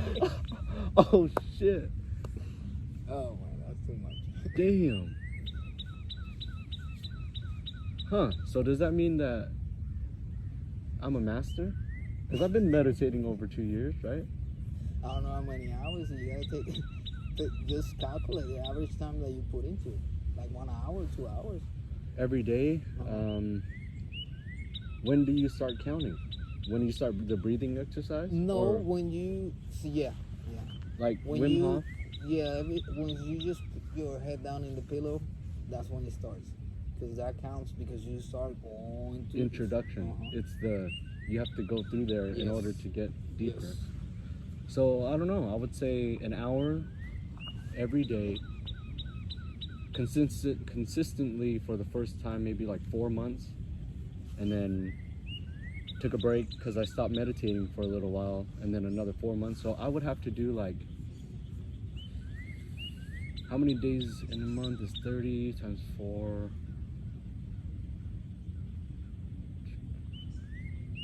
I don't know. I don't know how many hours I have in it. I would say Let's calculate whatever you think you will do in a year. in a day. In a day. And then calculate 1 it, hour. compare it to 1 year, and then come back to half of it. Do you think it sounds right? Half a year being meditating and the other half is being up. Right. We'll calculate for, what is it, 1 hour a day? Uh-huh. So it's 365. Divided by 2. Is what is it, 160? 162. So 162 hours a year. For how many years to get to 10,000? A lot. It's 10,000 divided by 162 will give you the years. Well, doing it, that's only like half of the year that you're doing. That's why you're getting those numbers. Because if you do it 1 hour a day for 365 years, 65 days, it's 360 hours. So it will shorten your by a little bit though. by So half. yeah. Huh. I really wonder how many. But sometimes I've done meditations like for 2.5 hours, and I'll be like, whoa, I thought it was only like 20 minutes. Right. Yeah. So you gotta be careful with those because you just sit there forever. But you get there 8 hours. What the fuck? He hasn't moved. You see alive. like Stiff like a motherfucker. it's like 3 days and shit. Like, what the fuck? Damn. That's serious. Holy smokes. You probably you come out of that fucking different. Oh shit. No, what I was saying was that you want to watch those because sometimes you get like thinking that I'm just gonna put over here like maybe 10 minutes, half an hour, and you were into an hour and a half. Right. You'd be like, holy shit, I did not notice nothing. Maybe I was going in too deep. You know, you went that far. Yeah. You know, that's why you want to watch those because when you feel, because sometimes when you feel like you're in the zone, you know that you go to the meditation right away, like within 5 minutes. Right. When you go that fast, you already know that you are not expecting anything, but you're ready for anything. Wow. You know, you'd be like, okay, I'm ready. I'm going in like a simulator. Yeah. You're getting there. Yeah. Holy shit. It's just like a simulator. That's how I relate it to. Because once I get to the dark room, from there, sometimes I will just switch it up. Let's see what we want to do now. How the hell? Sometimes you be thinking over there. Yeah. You can ask questions over there. Yeah. A lot of questions. But how is it possible that you're explaining everything and I can completely understand you?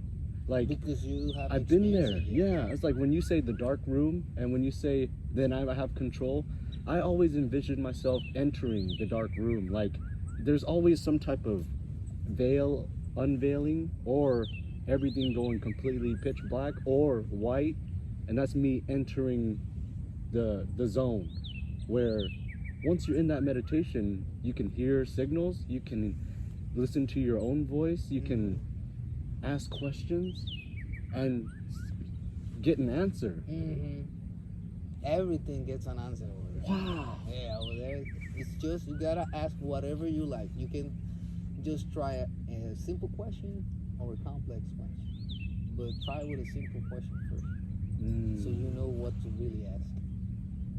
But you get any type of knowledge too if you want to ask to. It's like another thing that I experienced was the thing in that was back home. I was doing the shrooms and I was raising up the mycelium, so it was getting colonized. When the jars was like fully like halfway, and some of them they were like 3/4 of being completed, fully colonized. I went to the room and I remember, man, I want to say prayer because everything is just going well over here, and I want to say grace to these jars over here. They're gonna give me some fruits. So I closed my eyes. The lights were on, and I closed my eyes and I went to like a pitch black dark room, and it felt like these force over here, like this big, like nothingness around me. But I could see the shrooms right in front of me, like they were talking to me, and I was like, whoa. I open up my eyes again, I see the room like where I was in. And I look around because the room is not a big room, but I can feel, you can feel, because everything is energy, even though this is got more energy than a concrete wall, which it does have energy to, right. Or a wooden wall, or a gypsum board. Everything has energy in it. Shit, I got lost. No, and you can feel all of that energy because you understand, you've been in that field, or that you've had the experience that no matter where you go or what you do, your perception, it's feeling you somehow, and feel is energy. So you can think about even this plastic, although you wouldn't think plastic has energy, it does, on a different level than the great tree here. Yep. Though.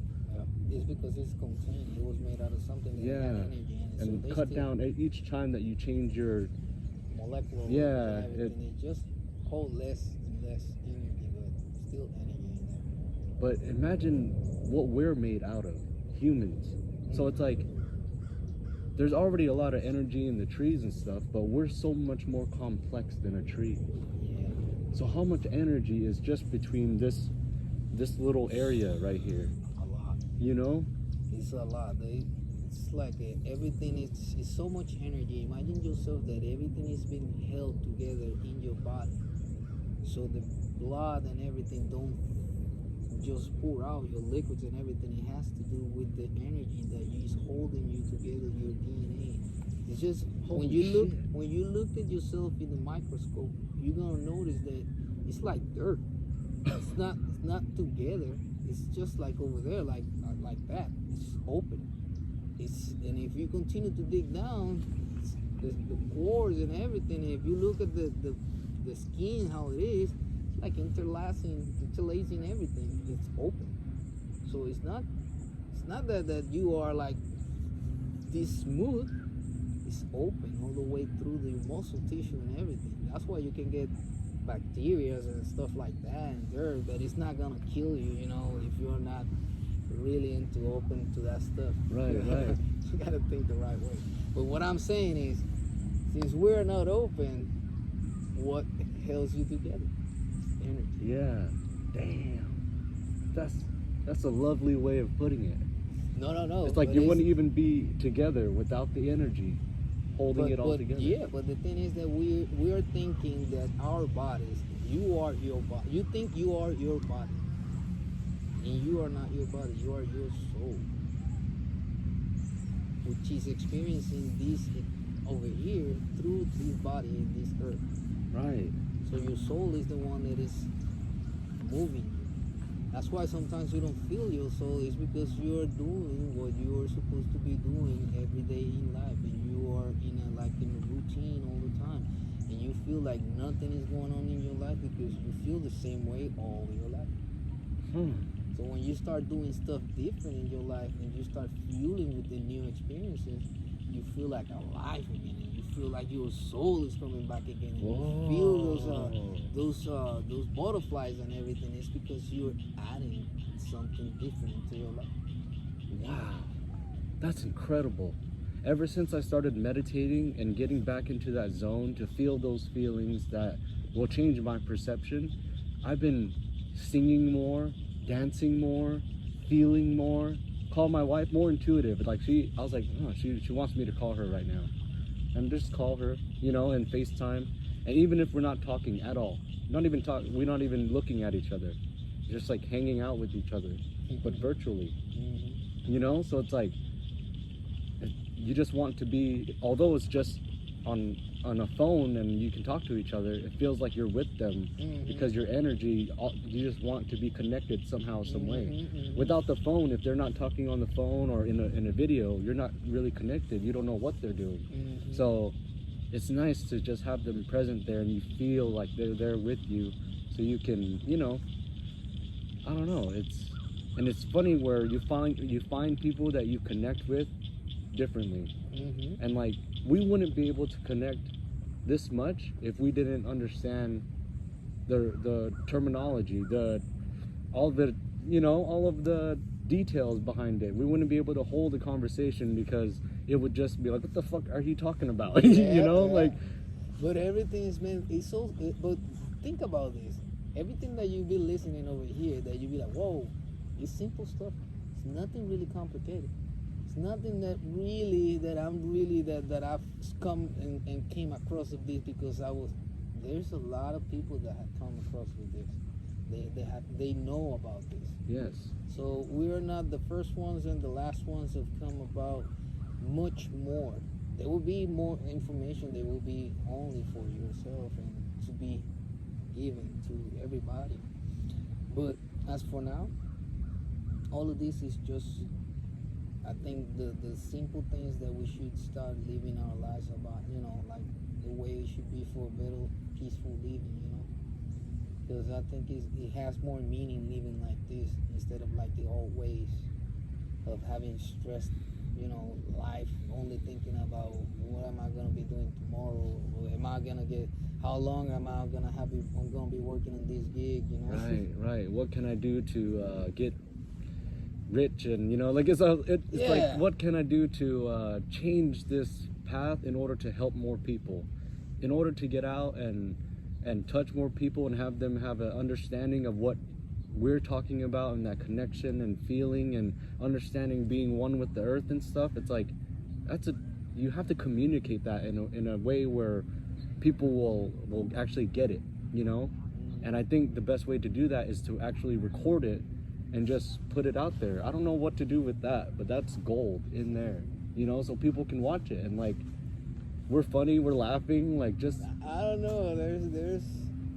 There's a lot of stuff that I even since last year that I got a feeling that there's a lot of good stuff gonna happen to a lot of people, man.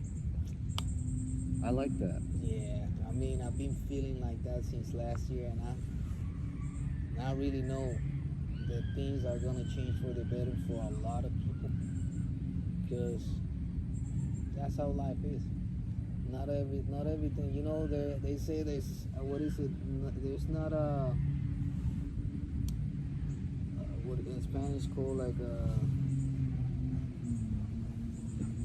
Shit, I forgot what's the. I got the thing. I'm trying to think in Spanish, and now I cannot find the goddamn thing. Yeah, and now damn I'm trying it. to think in English. And it didn't work when you switched. I'm lost either way. Oh no. No, I was trying to Dang get the. It was a saying that it was like nobody can endure like so much pain for even 1,000 years or something. I can't remember what. Something like that. Is it the journey of 1,000 miles begins with one step? No. No, okay. No, It's something else. something else. Damn it. Yeah, that's something different. Yeah. Yeah. Well, when you remember it, let me know. Yeah. Oh.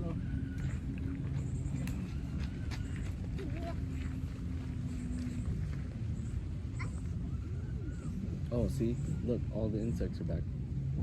Yeah, the grasshoppers and the grasshoppers. That's what they are. I thought it was something else. It's only grasshoppers. It's like, it's not even that many. It's only 3. Damn.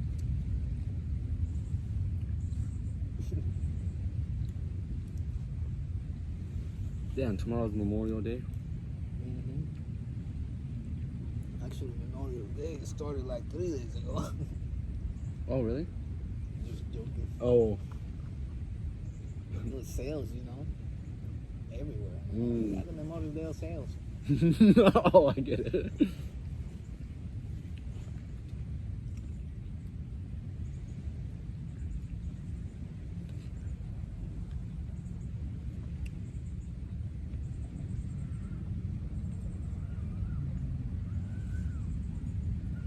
That's really important too. Memorial Day, remembering and honoring those who served and give up the ultimate sacrifice of, you know, because if you go out there and fight for your family, for God, for your universe, whatever it is that you fight for, you're allowing others to live their lives in the way that they want to, with the freedom in the United States.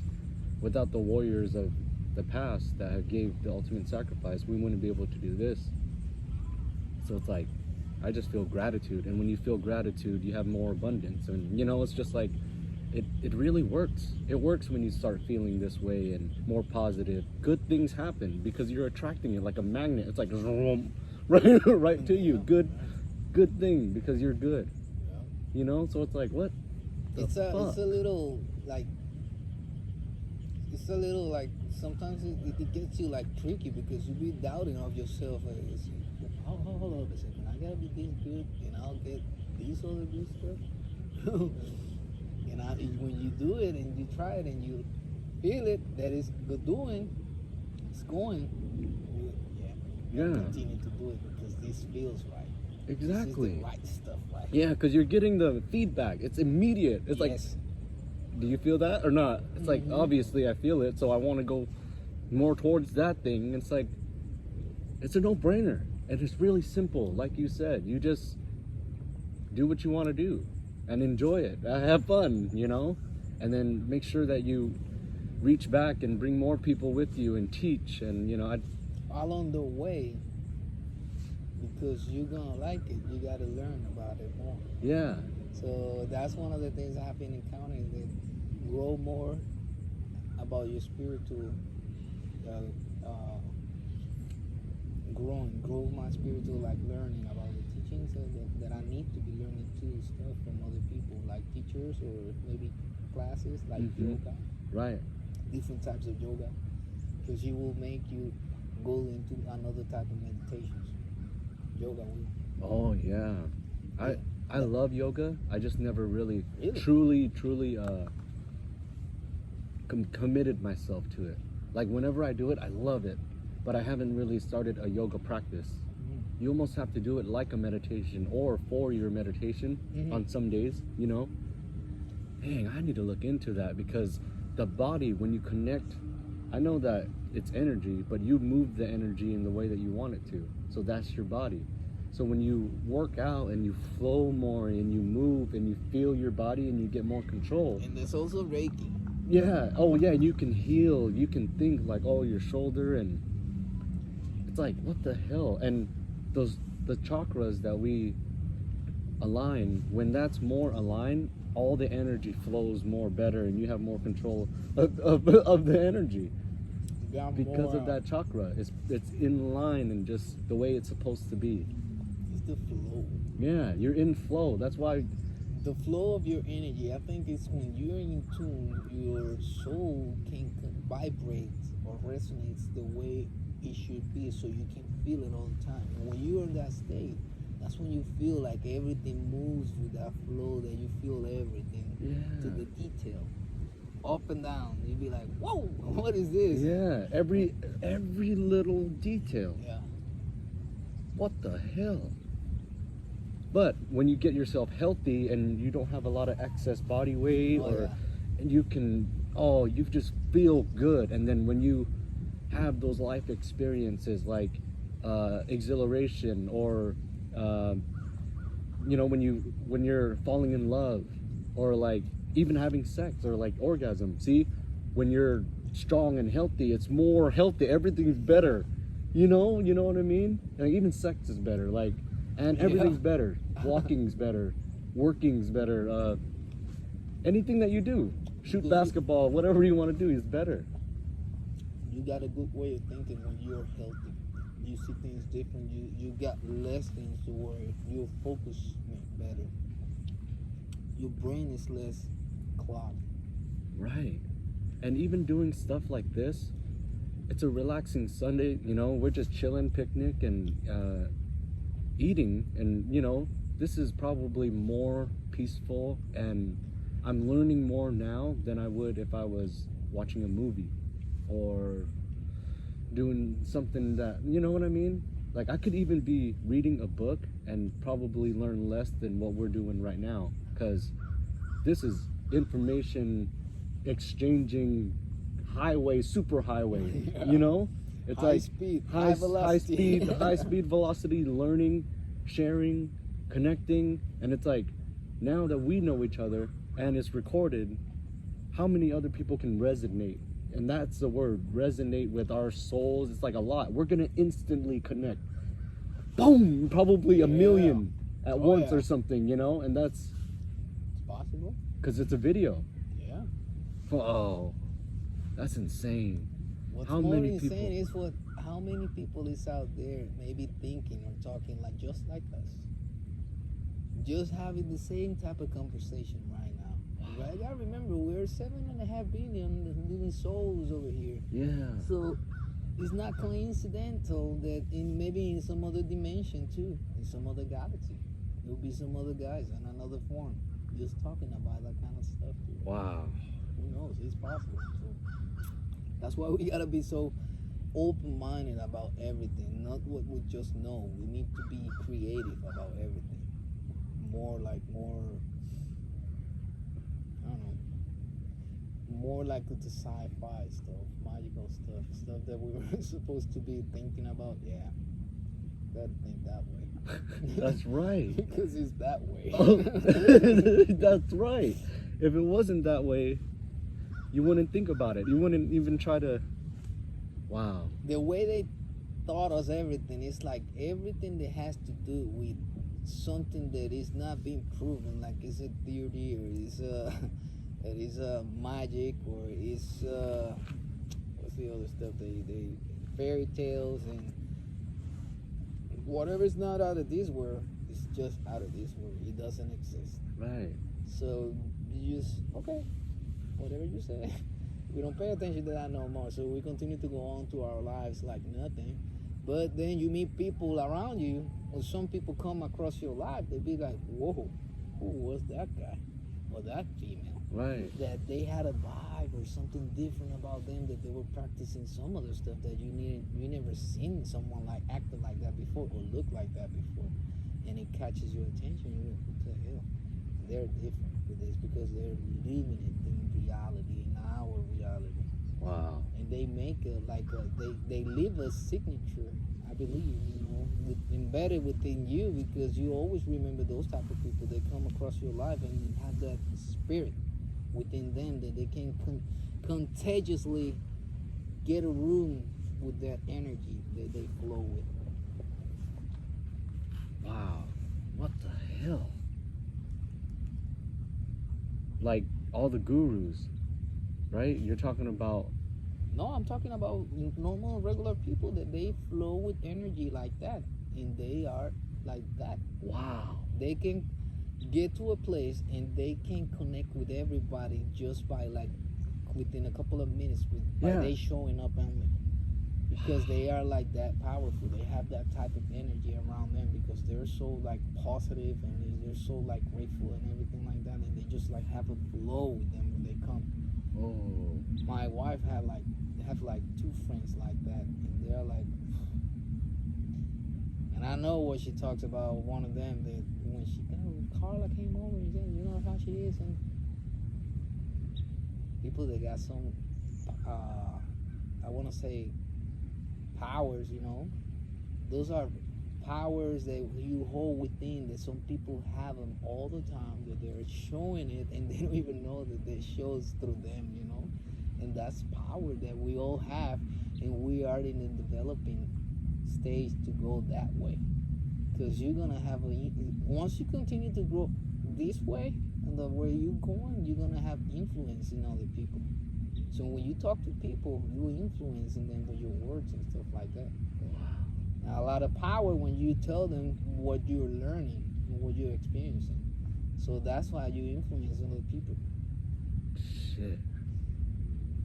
Like us. Mm-hmm. If you record it and put it online, how many people will that influence? I don't know. It all depends how many people has been following you. I don't have any. Me neither. Holy shit. There's gonna be so many though.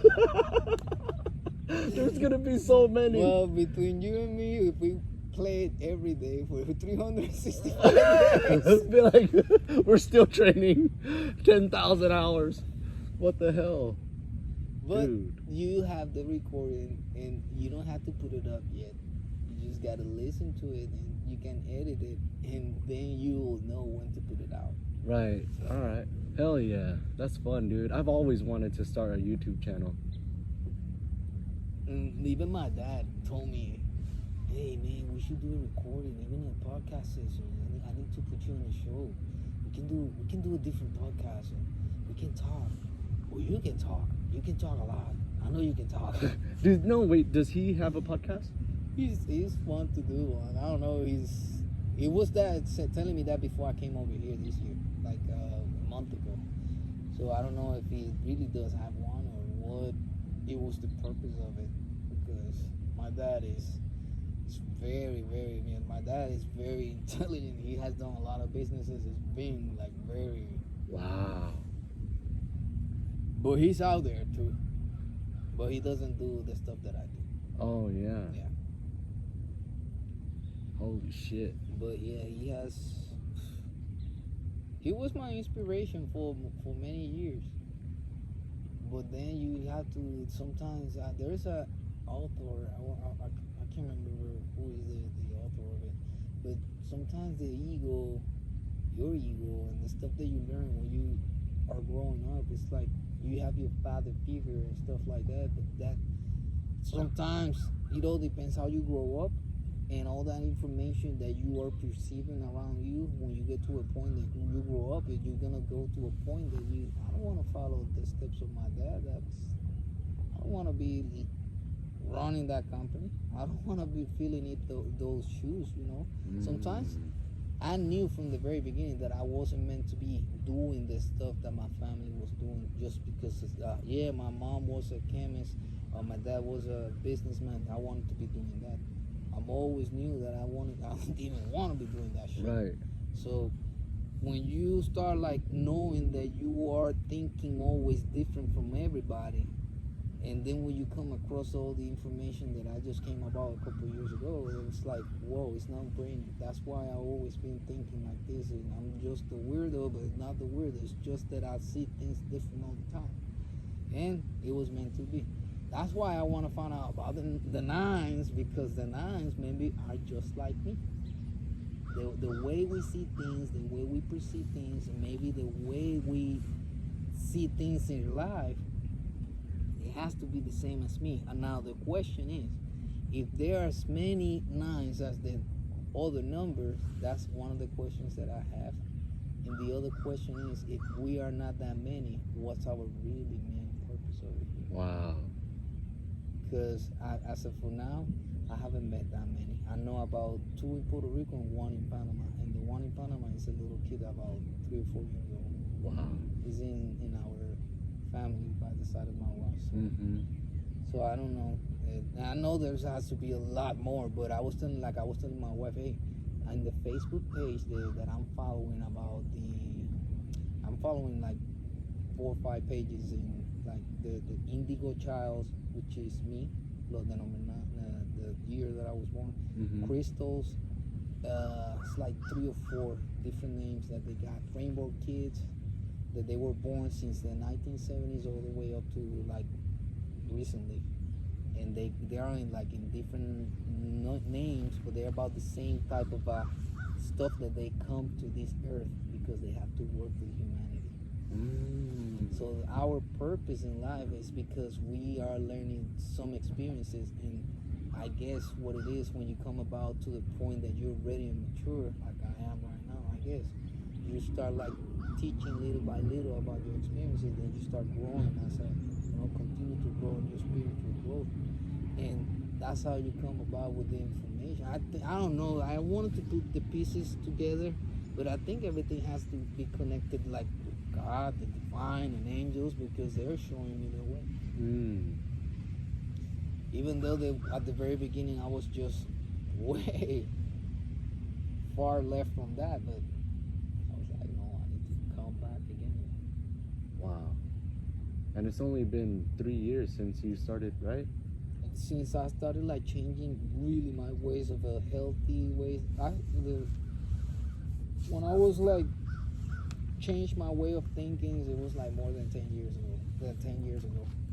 Oh, like really like changing to the positive and attracting everything and just thinking really positive stuff. Because I was like aware that everything wasn't bad around me. I was like, why do I have to be like this if not everything is bad around me? I need to change a little bit more. I need to be more positive. And started like seeing the things that I wasn't aware because I wasn't perceiving them, but I started being more optimistic. And from there, it just took me to where I'm at right now, where like 3 years ago, even though that I was changed already in my mind, I would then became the other part that it will show up and reflect you is your health. If you're not over there well, and the other baggage stuff that you are carrying from all your lifetime's history is going to get to a point that it's going to intersect, and it's going to tell you, okay, this is it. Now you're going to have to confront it. And when you confront it, that's when you change your mind, are woken up, and everything makes sense from then on. That's incredible. That's how I feel. Even us sitting together right now talking, it's like I'm alive. Like I feel like we're meditating. Yeah, that's the week. I feel like we're meditating, but in the same time, and just conversation. if you were walking by yourself, right, and you are get caught in your thoughts, and you be like thinking of something that you want to be doing with your family, and you will do it, but you're thinking about the future, but you're gonna be manifesting that into like when let's say for instance for the 4th of July weekend, you're probably gonna go back home.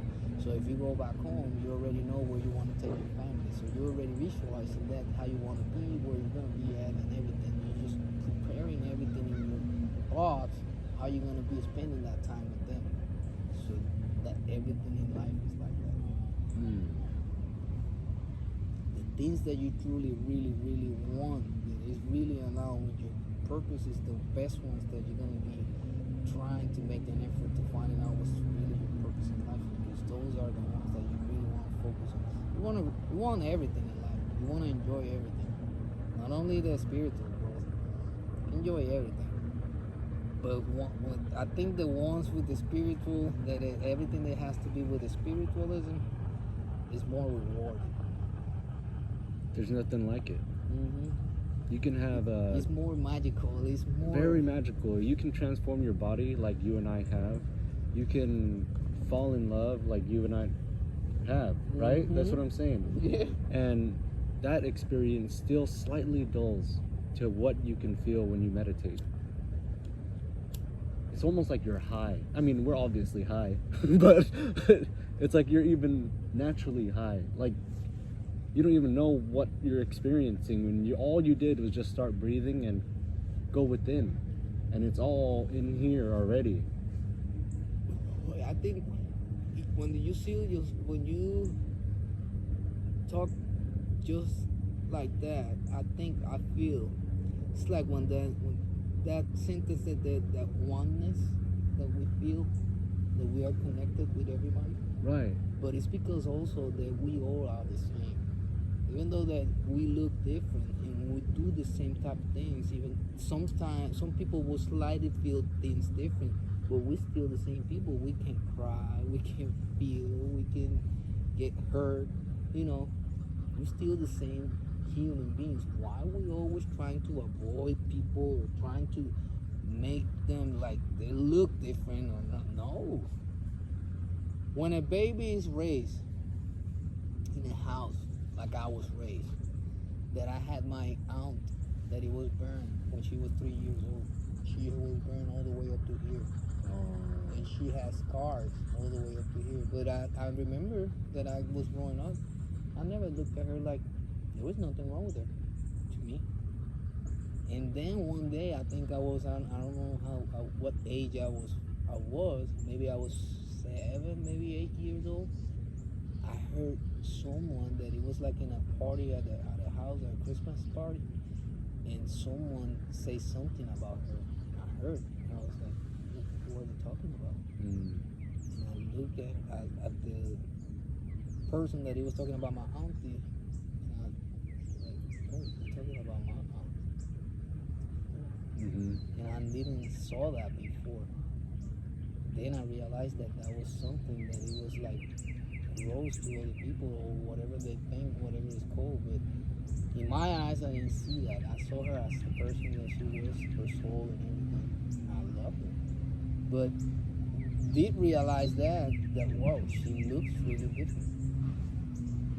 That's when it catches your attention. It's like when a kid, it's a baby also. You can be being brought up with an old guy that's stinky, maybe me with a stinky beer and a smoke and everything like that. Like the baby my wife is raising over there. Sometimes I think, man, this little guy over here, he's been looking at me. He said, this stinky guy. No, but he doesn't. What I'm saying is that he don't judge me. Wow. He can see me that I come in the house dirty if I come from work, and he just want to be like this, so I can carry him, you know. Right. So why can't one be like that? Wow.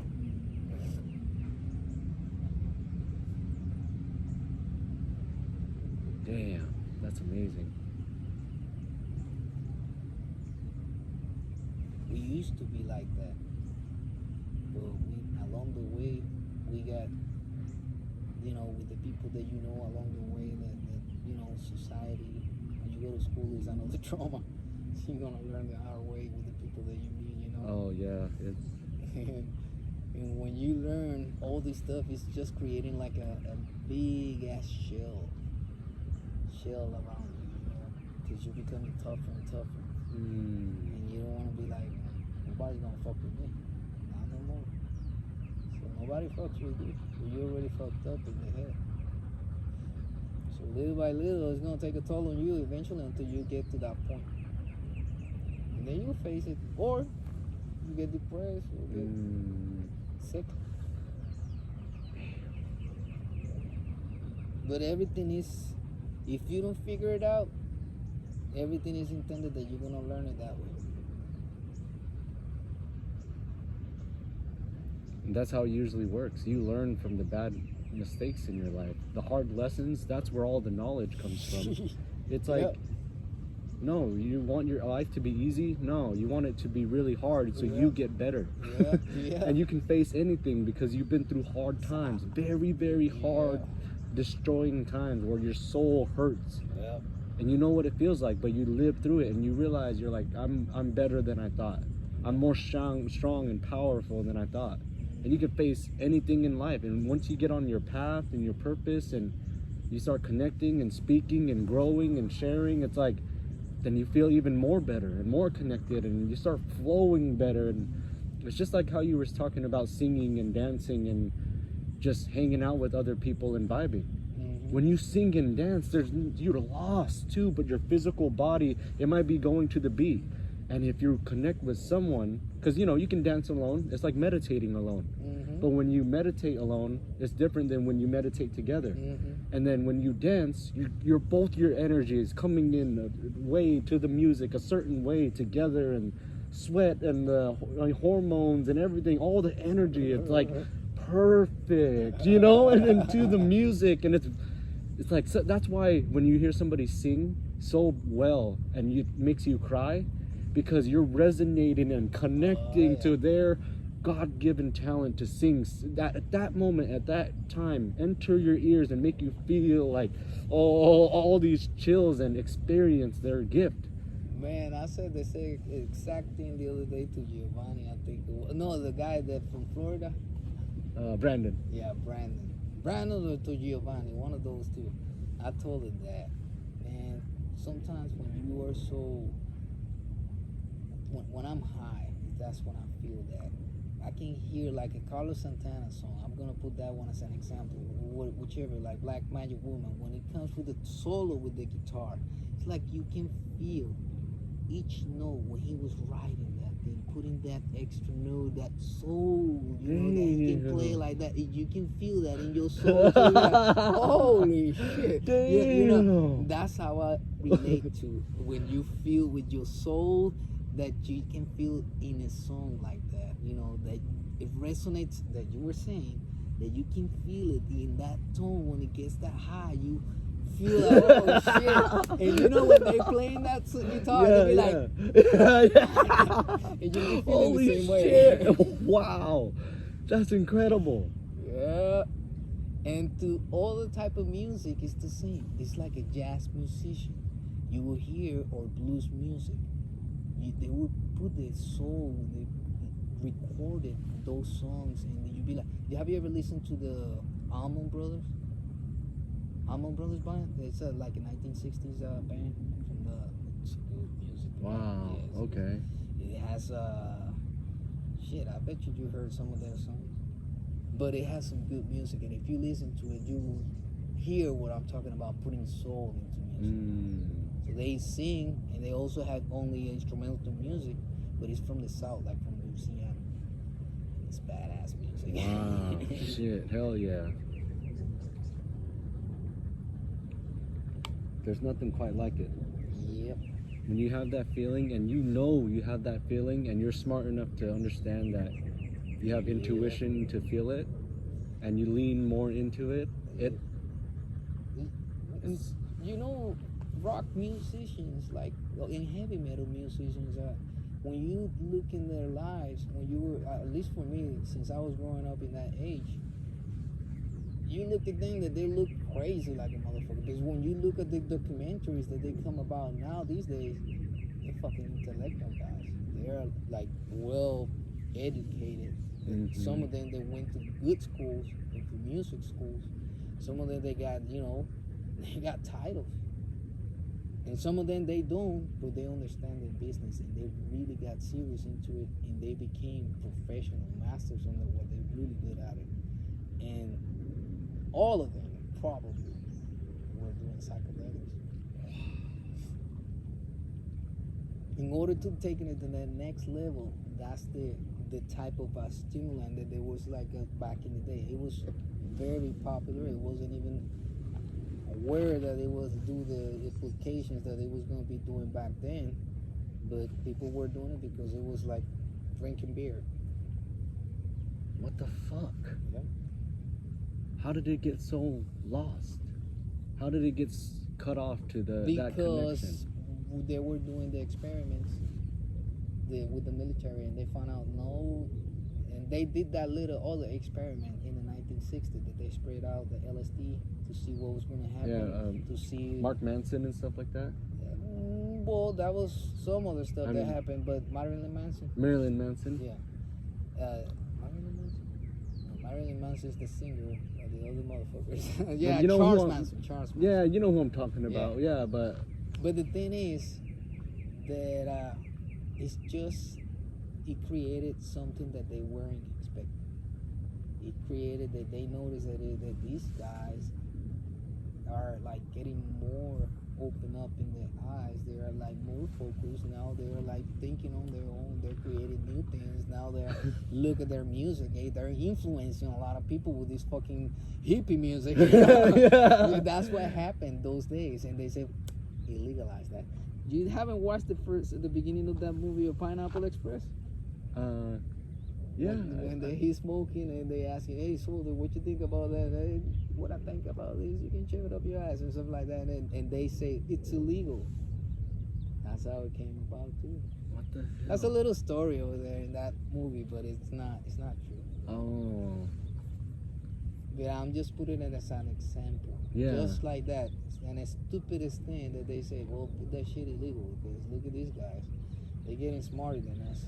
Yep. And that's what they don't want. Yeah. And you definitely not need a group of radicals that know what's going on and leading the rest of the people because they will. Well, I think it's too late. Really? It's already, I think already it's too late because there's too many people just like us talking places about this, the same stuff. It's not only us talking about this. There's a lot of people talking about the same stuff every day. Because it's just something that there's to talk about. And we're not watching TV. But we know there's something going on and it doesn't have to do with the pandemic. It has to do with this, with the consciousness. Damn. We're learning, at least for me, I think I'm learning by the minute, Back in the day, I was probably learning by the day. Now I'm learning by the minute.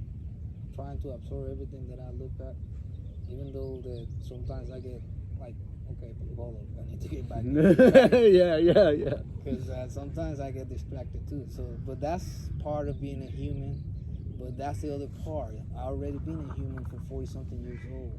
So I need to start acting more like my soul, be more in tune with my soul, not like I was before. Because I think I can do much more the way I'm behaving now than all the other time that I was.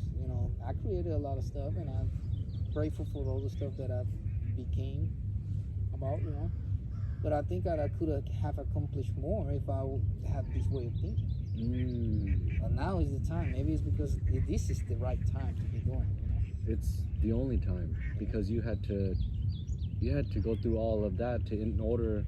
You can't cut corners. You have to go directly on the path, and this is your path.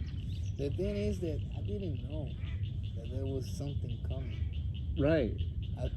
I thought life was about to be halfway gone, you know. Right. What the That's what I was thinking. Oh. Yeah.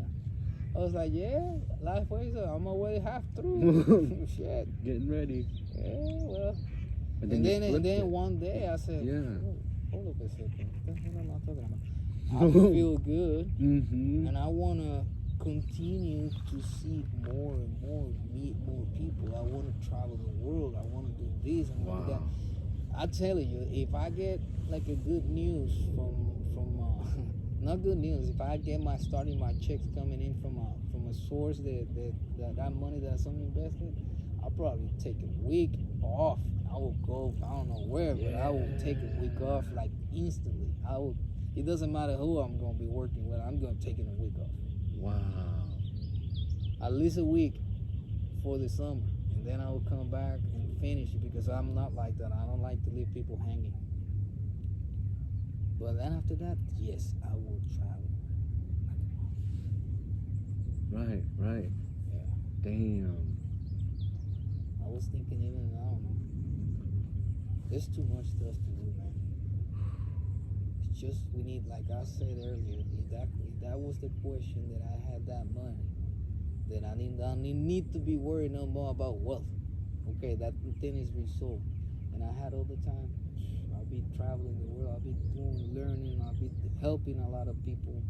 I'll be doing, I don't know, visiting places, trying to connect with the enemy, trying to understand what's the main purpose of us being here.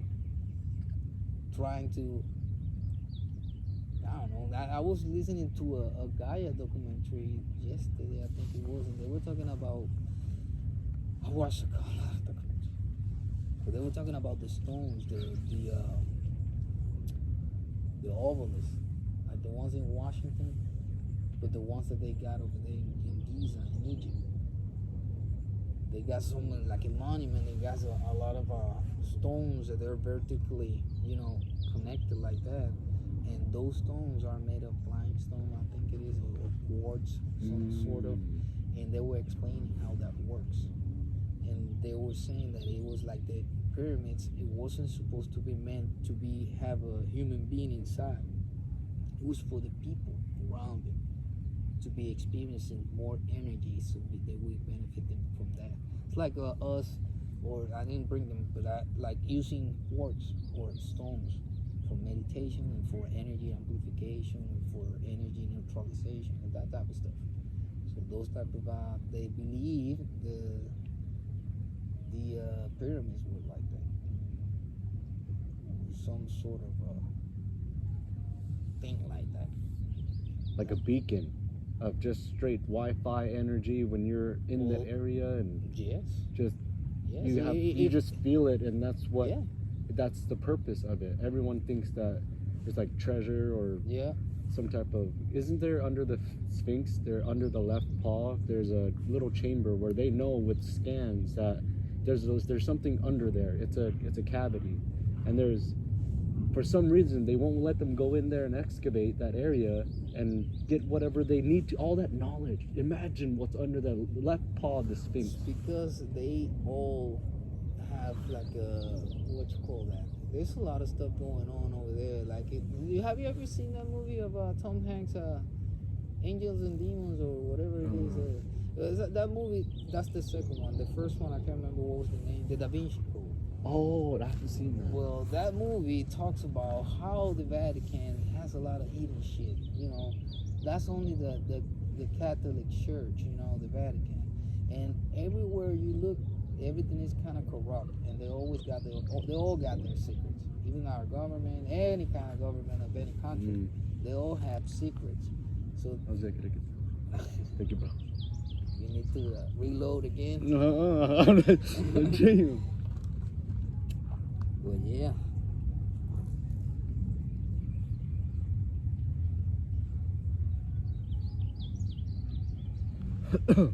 Damn. That's good, dude.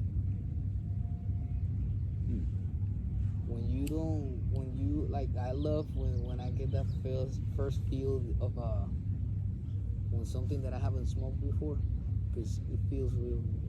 Yeah, it's a different experience. Yeah. Somewhere, somehow, neurologically, it's a different experience than anything you've ever experienced before. And every strain, every flower, it has its own properties. It's its own flower. Nothing else like it in the world. And when Yep. you smoke it, it makes you feel exactly the way that it's meant to make you feel. With their properties. Yeah, exactly, to the T. Nothing missing at all. Just you feel Have that you ever way. seen like a blow up picture of the chirping? Chirping? The chirpings that the Terpenes? yeah, the cannabis flower holds a little The like little leg? that, It's yeah, like a it looks little... like a little finger. Yeah, yeah, or But something, it right. got like a little watery thing. Yeah. Those are terpenes. Oh. And those are the flavors of the cannabis. Those are the ones that got sometimes the flavor of citric and all that diesel stuff and all that like lusty stuff. If you get them like really dry, you won't see that. That's when you get to see them fresh. They smell real good, but they clog a lot. They clog a lot? Yeah, when you smoke in the pipes, they do a lot of like clogging. Oh. They lose a lot of residue. Not this one. So I think this one that doesn't have that. I don't know. I'm still learning about cannabis because even though that I've been smoking a little bit longer than you, and I do smoke a lot because I like when I go to the dispensary back home. I like to pick when I buy it online. I just go pick them up, but I just be picking like 6 or 8 strains at a time. I won't be buying much. I'll be buying like 3.5 grams each, but I'll be buying like 6 or 8 of those. So I'll be mixing it up like within sativas, hybrids, and indicas. And what I'll be doing is like during the day I'll be using the sativas, but maybe during the midday I'll be using the hybrid if I'm at home. If I'm working, I'm not be using that shit. But I've been mixing it up like every 2-3 days. I will get the other one, and then 2 or 3 days I will mix it up to the other one, so I don't get used to the same strain. And I'll be mixing it up. When I come back to the first one, it feels like the first time because I left it for a couple of days. So another times what I'll be doing if I'm getting short of all of them, I will do the. Have you ever heard of the salad? That you mix a couple of different species, like from sativa, hybrid, or indica, and you just put them together, grind them, and you create salad. And when you mix that shit up, it feels like real badass because you're mixing different strains together. You're smoking at the same time. Damn. And they will kill you. Holy shit. Yeah. So you're taking, it's almost like you're taking one thing and another thing and kind of adding them together and creating a separate thing. Yes, and you feel both of them at the same Yes. time, but that doesn't mean that it's separate. They're together, so Yeah, the that's experience is singular. Yes, and it will give you a kick that you will like, whoa, what's this? and it'll be different than whether you smoke the first strain or the second strain. Yep. Wow. Yeah. And all you have to do is listen. All you have to do is feel. Yep. All of that I've learned because I pay a lot of attention all the time. I figure, the other day I was talking to my wife about that. You know what? I think I've been like this all my life because I don't remember being different. I just wasn't even paying attention, but everything that I know is because I've been collecting and I've been looking at information in front of me all my life. So I've been paying attention to everything. What the hell? What? But you just didn't realize. Right? You just didn't realize that you're gonna be like this. Wow.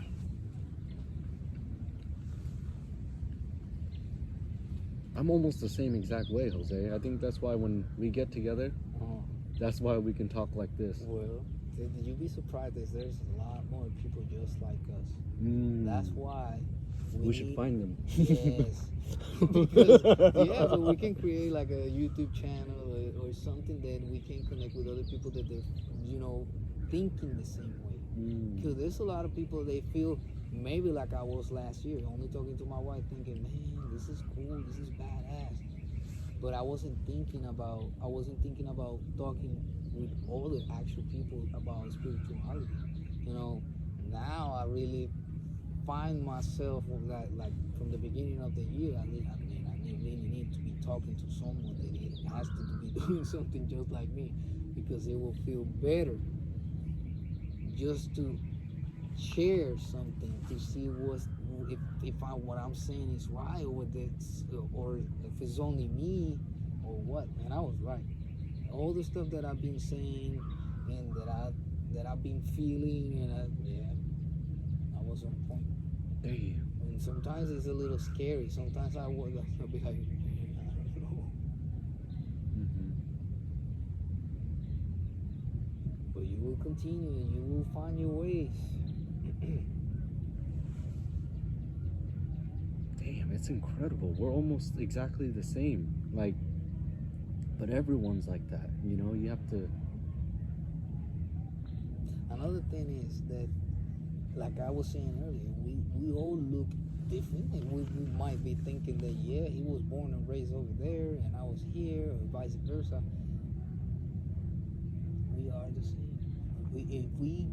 You get to know people, and the more we talk, you're gonna find out the more we have similarities. Maybe in our families, maybe in birthdays, maybe in stuff like that, and things that happen in your family that happen also in my family. So that's the connection. That's why we always cross paths with people, because it was meant to be that way. Wow. It wasn't all the other way. And we come across, it has to do something with all of us, because all of us, we all connected to something in somewhere. So it's not weird that you can be talking over here, but we can also be knowing someone else that you don't know yet. You will be knowing pretty soon. So the perception of our mind, the concept of our mind is much more than what we think. It's almost unattainable. I always feel like I get right close to the edge of like, oh, okay, that's where it ends. It never ends. No. It's something that you can create whatever you want, for real. That if you can imagine it, you can create it. That's why they said Albert Einstein had one characteristic about him that was his imagination. He can think in a way that nobody else can. Imagine in a different way, and then boom, boom, boom. His imagination is his conscience. He's going, he's playing, he's imagining, and he gets to different places than we can. Well, remember what I was saying about that sometimes we need to learn from other people, but sometimes we need to do it in our own, because when we learn, that at least me, the way I think is a little different. I'm left-handed, but I'm also can do things with my right hand, so I'm not ambidextrous, but I'm dominant with my left hand.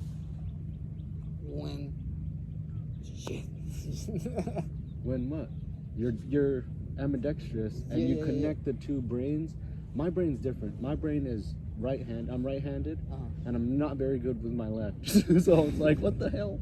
Which brain? I don't know which one actually thinks more creative, but our minds do think differently. Yes. So, but what I was trying to say is, sometimes when you are like left-handed only, you see things different, and you do things different. Me, I don't look like I'm a left-handed, because I do a lot of things with my right hand. So I blend in. And sometimes my perception, because I've had that gift that I can do a lot of things with both hands, is because maybe it's why I'm always so fast in my mind. Those are signs. wow, that was amazing. See, she's posing. Yeah. Huh. You just have to listen. Look for signs. Sometimes when they I don't know, you talking some interest stuff, when it comes to stuff like that.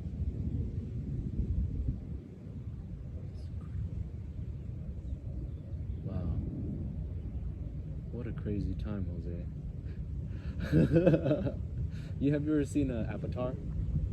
The movie? Yeah, Avatar, where he gets stuck in the Avatar body, and then the girl finds him, and it's like, you know, brings him and like helps saves his life, and then in the Avatar world, they were walking and they were on the tree, and then those little bugs, those little spirits, were coming to him, and they all landed on him, and he's like smacking them away, and she's like, wait, don't. That's a sign. Yeah. That's how I felt when that butterfly came over here to land in with us, just, you know. Yeah, that's how it works, man. If you're paying attention, you will feel. When I saw it, that's a sign. Right. But all of this is what I've been saying. Just pay a little attention to the details. The ones that we don't. When I was working at the shop over there, I had a ladybug. That's another sign. You don't see those up there, especially if they're not on top of you. Right.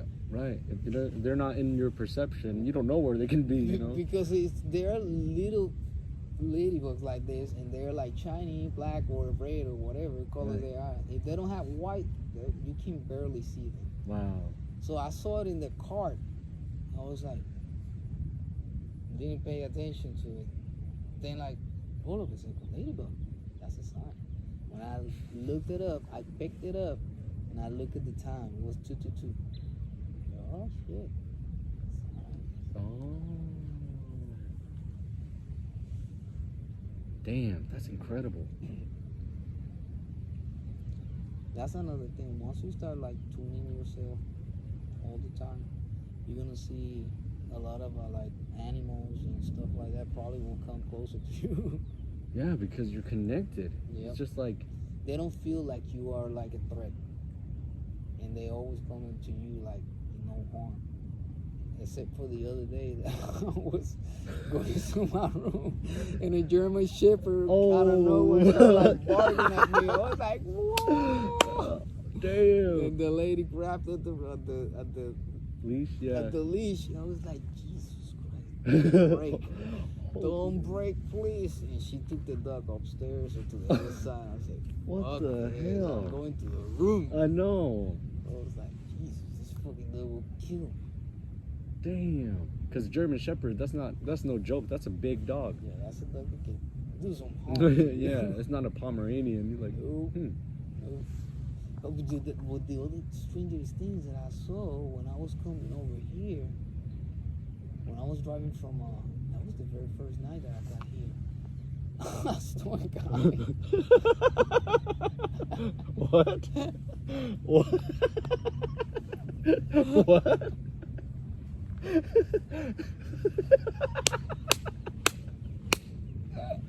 What did you say? Damn. I saw a guy at the gas station, right? And he was like filling up he got out of the car and he was gonna fill up the car. And then these other people was like coming out of the gas station, but they had a big ass fucking dog. I think it was a people.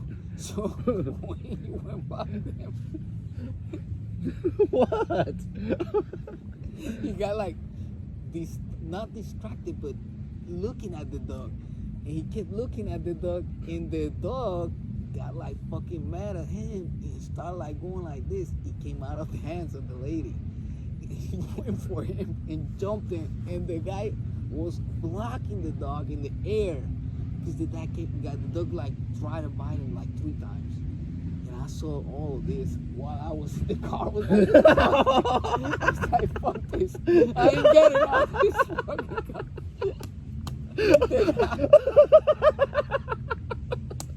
They got fucking Cuyo. Oh shit! You know Cuyo, the movie? You never seen that movie? Big San Bernardo movie. San Bernardo dog, big ass fucking dog. He gets rabies. Oh. Trying to kill the family in the car. You got shit. That's old school shit. That's crazy. In the 80s. Oh fuck. That's a good title. Oh damn. But yeah, man. And when I went inside the station, the guy was, I think he was filling up there, but he was still in there. painted. He was looking outside to see if they grabbed the dog inside the car. Fuck. He was scared as shit. He had to walk back over there. Oh, yeah. And his truck was right next to the truck of the dog's truck. Oh. You know, he was fucking scared. I was like, and I looked at him and I said, man, I feel you. You saw this all from a car? I was inside my car. As soon as I saw the guy went inside the store and they grabbed the dog and they put him inside the truck, I said, well, I'm going in now. So I got out of the car, went to the station to buy me water. I can't remember what I was buying. But I got to look at the guy's face. He was pissed. And he was scared too. You know, he was looking at the people and he was like, yeah, fucking dog trying to buy me. He did the Karate Kid. Damn, dude. In the air, man. Oh, damn. Fucking dog. If people don't, I couldn't imagine if people would have got him like in the Oh, like right in the, yeah, as he's trying to yeah. defend or knock him down. And I don't know how he did it. He did something like this all the time. It was like, man, he got it right. Yeah, right in the exact moment. Yeah. Damn.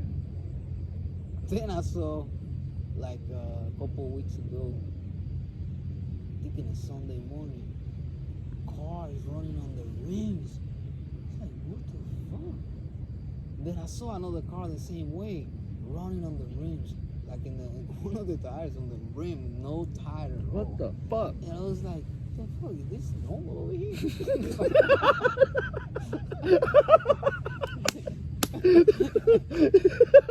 This is like a way of going over here forward. The fuck? Holy shit. Well, I've been missing out. Damn. Things are changing fast. Damn. Oh shit. Right on the rim, and you're just like, what the fuck? Come on, But man. I saw two cars the same day. The same way. I was like, no, what's going on? I look outside, I look at my car to see if I was on the rims too. Oh shit.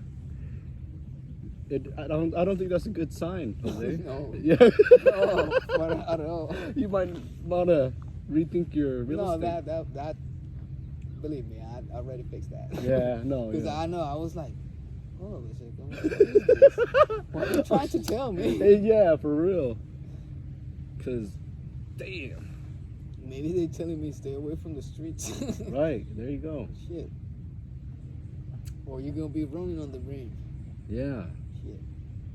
See, your perception is so amazing. Just from that one snapshot in life, you took all of that from there, from that experience. You heard the rim scraping on the floor, so you're like, well, that's not normal. There should be rubber, so they don't have tires. They can't afford it. So that ultimately means that economy or that geological area isn't doing so hot in life, and that means what? Money's hard to come by. They want to steal a little bit more. Gang members, maybe. I don't know. No, it's not that. It's mentality, man. Because not because mentality of it's the way they think, the way we think. They think I say they is because I was they. Right. The way we think is the way we are not supposed to be thinking. We always judging ourselves. We always thinking that we can't do stuff. We always thinking about the bad stuff first without even giving it a chance, you know? And that's why we go sometimes in life so hard. Because we put things into our head so hard that we don't even give us a chance. We always sabotaging ourselves the way we think. So if they think that they don't deserve to be rich, or if they want to be rich without doing nothing, well, that's what you're gonna get. Don't expect. I'm gonna phrase this, or I know someone said this on Gaia or somewhere, that don't expect to happen anything if you don't doing anything. You know, in life you gotta at least take the step to start doing things in order to get the results. It's just like going out into the middle of the, nature, two guys sitting down meditating and bringing out a camera, and just by chance our plan drastically changed as we were slowly sitting down, setting up. It went from breathing, we were trying to connect more, and then we planned on meditating, but what we did was we smoked first and then just fell into a conversation without trying. Just that is creation. And if you record it and put it out there and people can resonate more, it'll be like, imagine doing it with more people than just you and me. Yeah. You know what? I just got me whoosh, that this is what we should be doing. Just smoking, talking, inviting people. And then we get the reactions of the other people. Yeah, because... But inviting people that are kind of in the same way that we are like connecting with Mother Earth, like Gaia, and trying to see who we all about. If we can do that, then after that, it's gonna come people. Because when you start like going in too deep, you're gonna have a lot of that attraction. People is gonna start looking over you, like, hold on, who's that guy over there? Mm-hmm. And they're gonna, can I have a what you call it, autograph? Not an autograph. They're gonna have a video with you. Oh shit. Yeah, that's how it goes. As soon as you start putting good content out there, the people is gonna start having a lot of views. People wanna I wanna go meet Wim Hof. I wanna go over there to the ice thing. But I gotta really be prepared mentally. Oh yeah, you better buckle up. Yeah. Don't take it lightly. It's what we're experiencing is not nowhere near what they can do in that environment. But I think everybody's capable of it. Oh yeah, everyone is capable of. But exactly what. It's just the way you think. When you're ready, you'll know. Because when you think different, when you really feel, when you get to a point that sometimes when you can't control the way you think, when you know that's when you really become like you feel the power, and you can control some stuff or a lot of stuff. And when you know that you have that control, that's when you feel that like, okay, this is a little different, a little awkward, but it's new. And I want to keep cultivating this. And when you get that feeling, it feels real good. It feels something different. And I think all of that's only when you really align with yourself and you're meditating, like when you're like doing a lot. Mm-hmm. I'm trying to get back into it again. Not trying, I'm doing it. Oh, I've been there for the last 2-3 weeks, just meditating every day. Holy crap, I can't believe I let it go. This power exists around me for so long without feeling it. It just have to go within. It's free. It's literally anytime, any moment you can go within. If you look into it with a little bit more information about what you're just feeling, because you are like right now, you're talking about the energy, right? The power that is all around us. Right. That's Reiki. Also, in spirituality, nature possesses a lot of energy within these trees, this grass, everything is a lot of energy in water. This experience right here is what it's doing to us is grounding and energizing us. For this week, when you go back to work, you're gonna feel different because you're gonna feel okay. You're gonna feel recharged, but by nature. And then you got upgraded, and you probably this week get like sneezes or something like that. It's because you are growing a little bit more in conscious because of all this that you just experienced today. Probably you get runny nose, maybe not, maybe don't get anything. But that's how when you get new information, you upgrade yourself and you create like in Spanish, biologizar. I think it's biology in English. What it means is just like you are biology, the things that you experience and they reflect like that.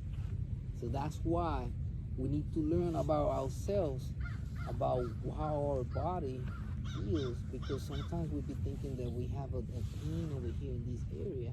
We go to the doctor and he will tell you, well, drink this. Well, you didn't drink that.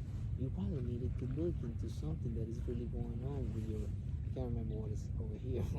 Everything has to do with the chakras, And when you look into the chakras, it will tell you that it will be something with anger, depression, or whatever, something that you need to be working on, so in order for you for that pain to go away. That's what the body's telling you. It's not to go to the doctor so the doctor can prescribe you something that you don't need, so you will get sick eventually of that prescription. So that's why we get things all messed up. We need to, like, I don't know what they're gonna do with the doctor community when all this comes out, because they're gonna find themselves that there are no jobs for them. Unless they change their ways and they become like the actual shamans, like they're becoming functional medicine, because they know what's going on, so they switch what they know with the other stuff, and they start like talking things with more sense with you. They start healing in different ways, not prescribing things that is gonna hurt people. They're going more with the botanical stuff, medicinal stuff, like cannabis, psychedelics. Yes, it's the answer. Like, that's why I'm so grateful for this time that we're alive, because cannabis is coming around, psilocybin is just around the corner. Imagine how many minds are going to open and just become what they were meant to become, and just all the applications that the humanity, because each one of us is supposed to have a purpose over here in this earth. So how many years of blocking all of that have we been oppressed to, all humanity? I'm talking about the whole people of the earth, because the ways that other people was only thinking for themselves. It's not fair. So now this time, everything is about fairness. If you think the right way, if you are good, if you just only need to read the signs and just follow your heart, and you won't get wrong.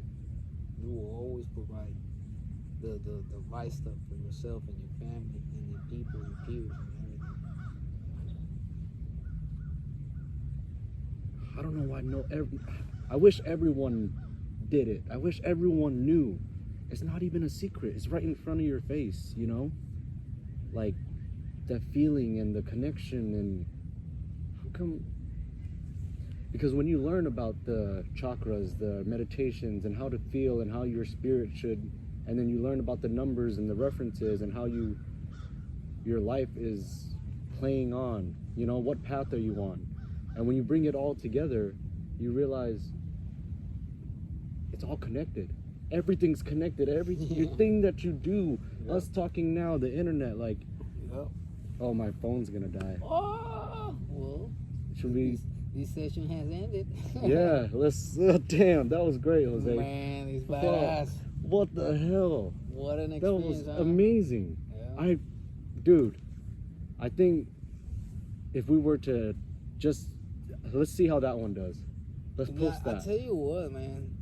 I don't know, but I think in life, everyone that I come across is gonna go do very well. Because me too, I'm gonna be doing well. Don't be surprised that we can be, that you and me can be in some other place within a year that you don't even thought about that you can be at, didn't even think about. Imagine yourself not even over here in the States, thinking about pushing, because you're really busy doing something else in life now. That you'll be like, holy shit, who could have ever imagined that I'll be traveling the world or something like that because of this video? Jose, you're literally, you're like adding up every single life path that I've ever done has like led to this point, because I've always wanted to be posting on YouTube for many years. I just never sat down and brought my camera out and then posted it. But I've been studying for the last like 3-4 years since I started personal development on who to listen to and who to watch when you want to be successful on YouTube or entrepreneurial or businesses and algorithm. And I think it's all accumulated to us talking about this, because I've always loved doing this, talking, connecting, videotaping, and then posting. Like, that's what I've always wanted to do. And the video, if people can connect it, like you said, all of a sudden, from a year from now, if people like it. The thing is that even if they don't like it, it's because it was too soon. Right. It is never. It's just, you'll see. Everything Jose, in I life. don't know what to do. You take that? Do I clean it or what? No, just leave it like that, man.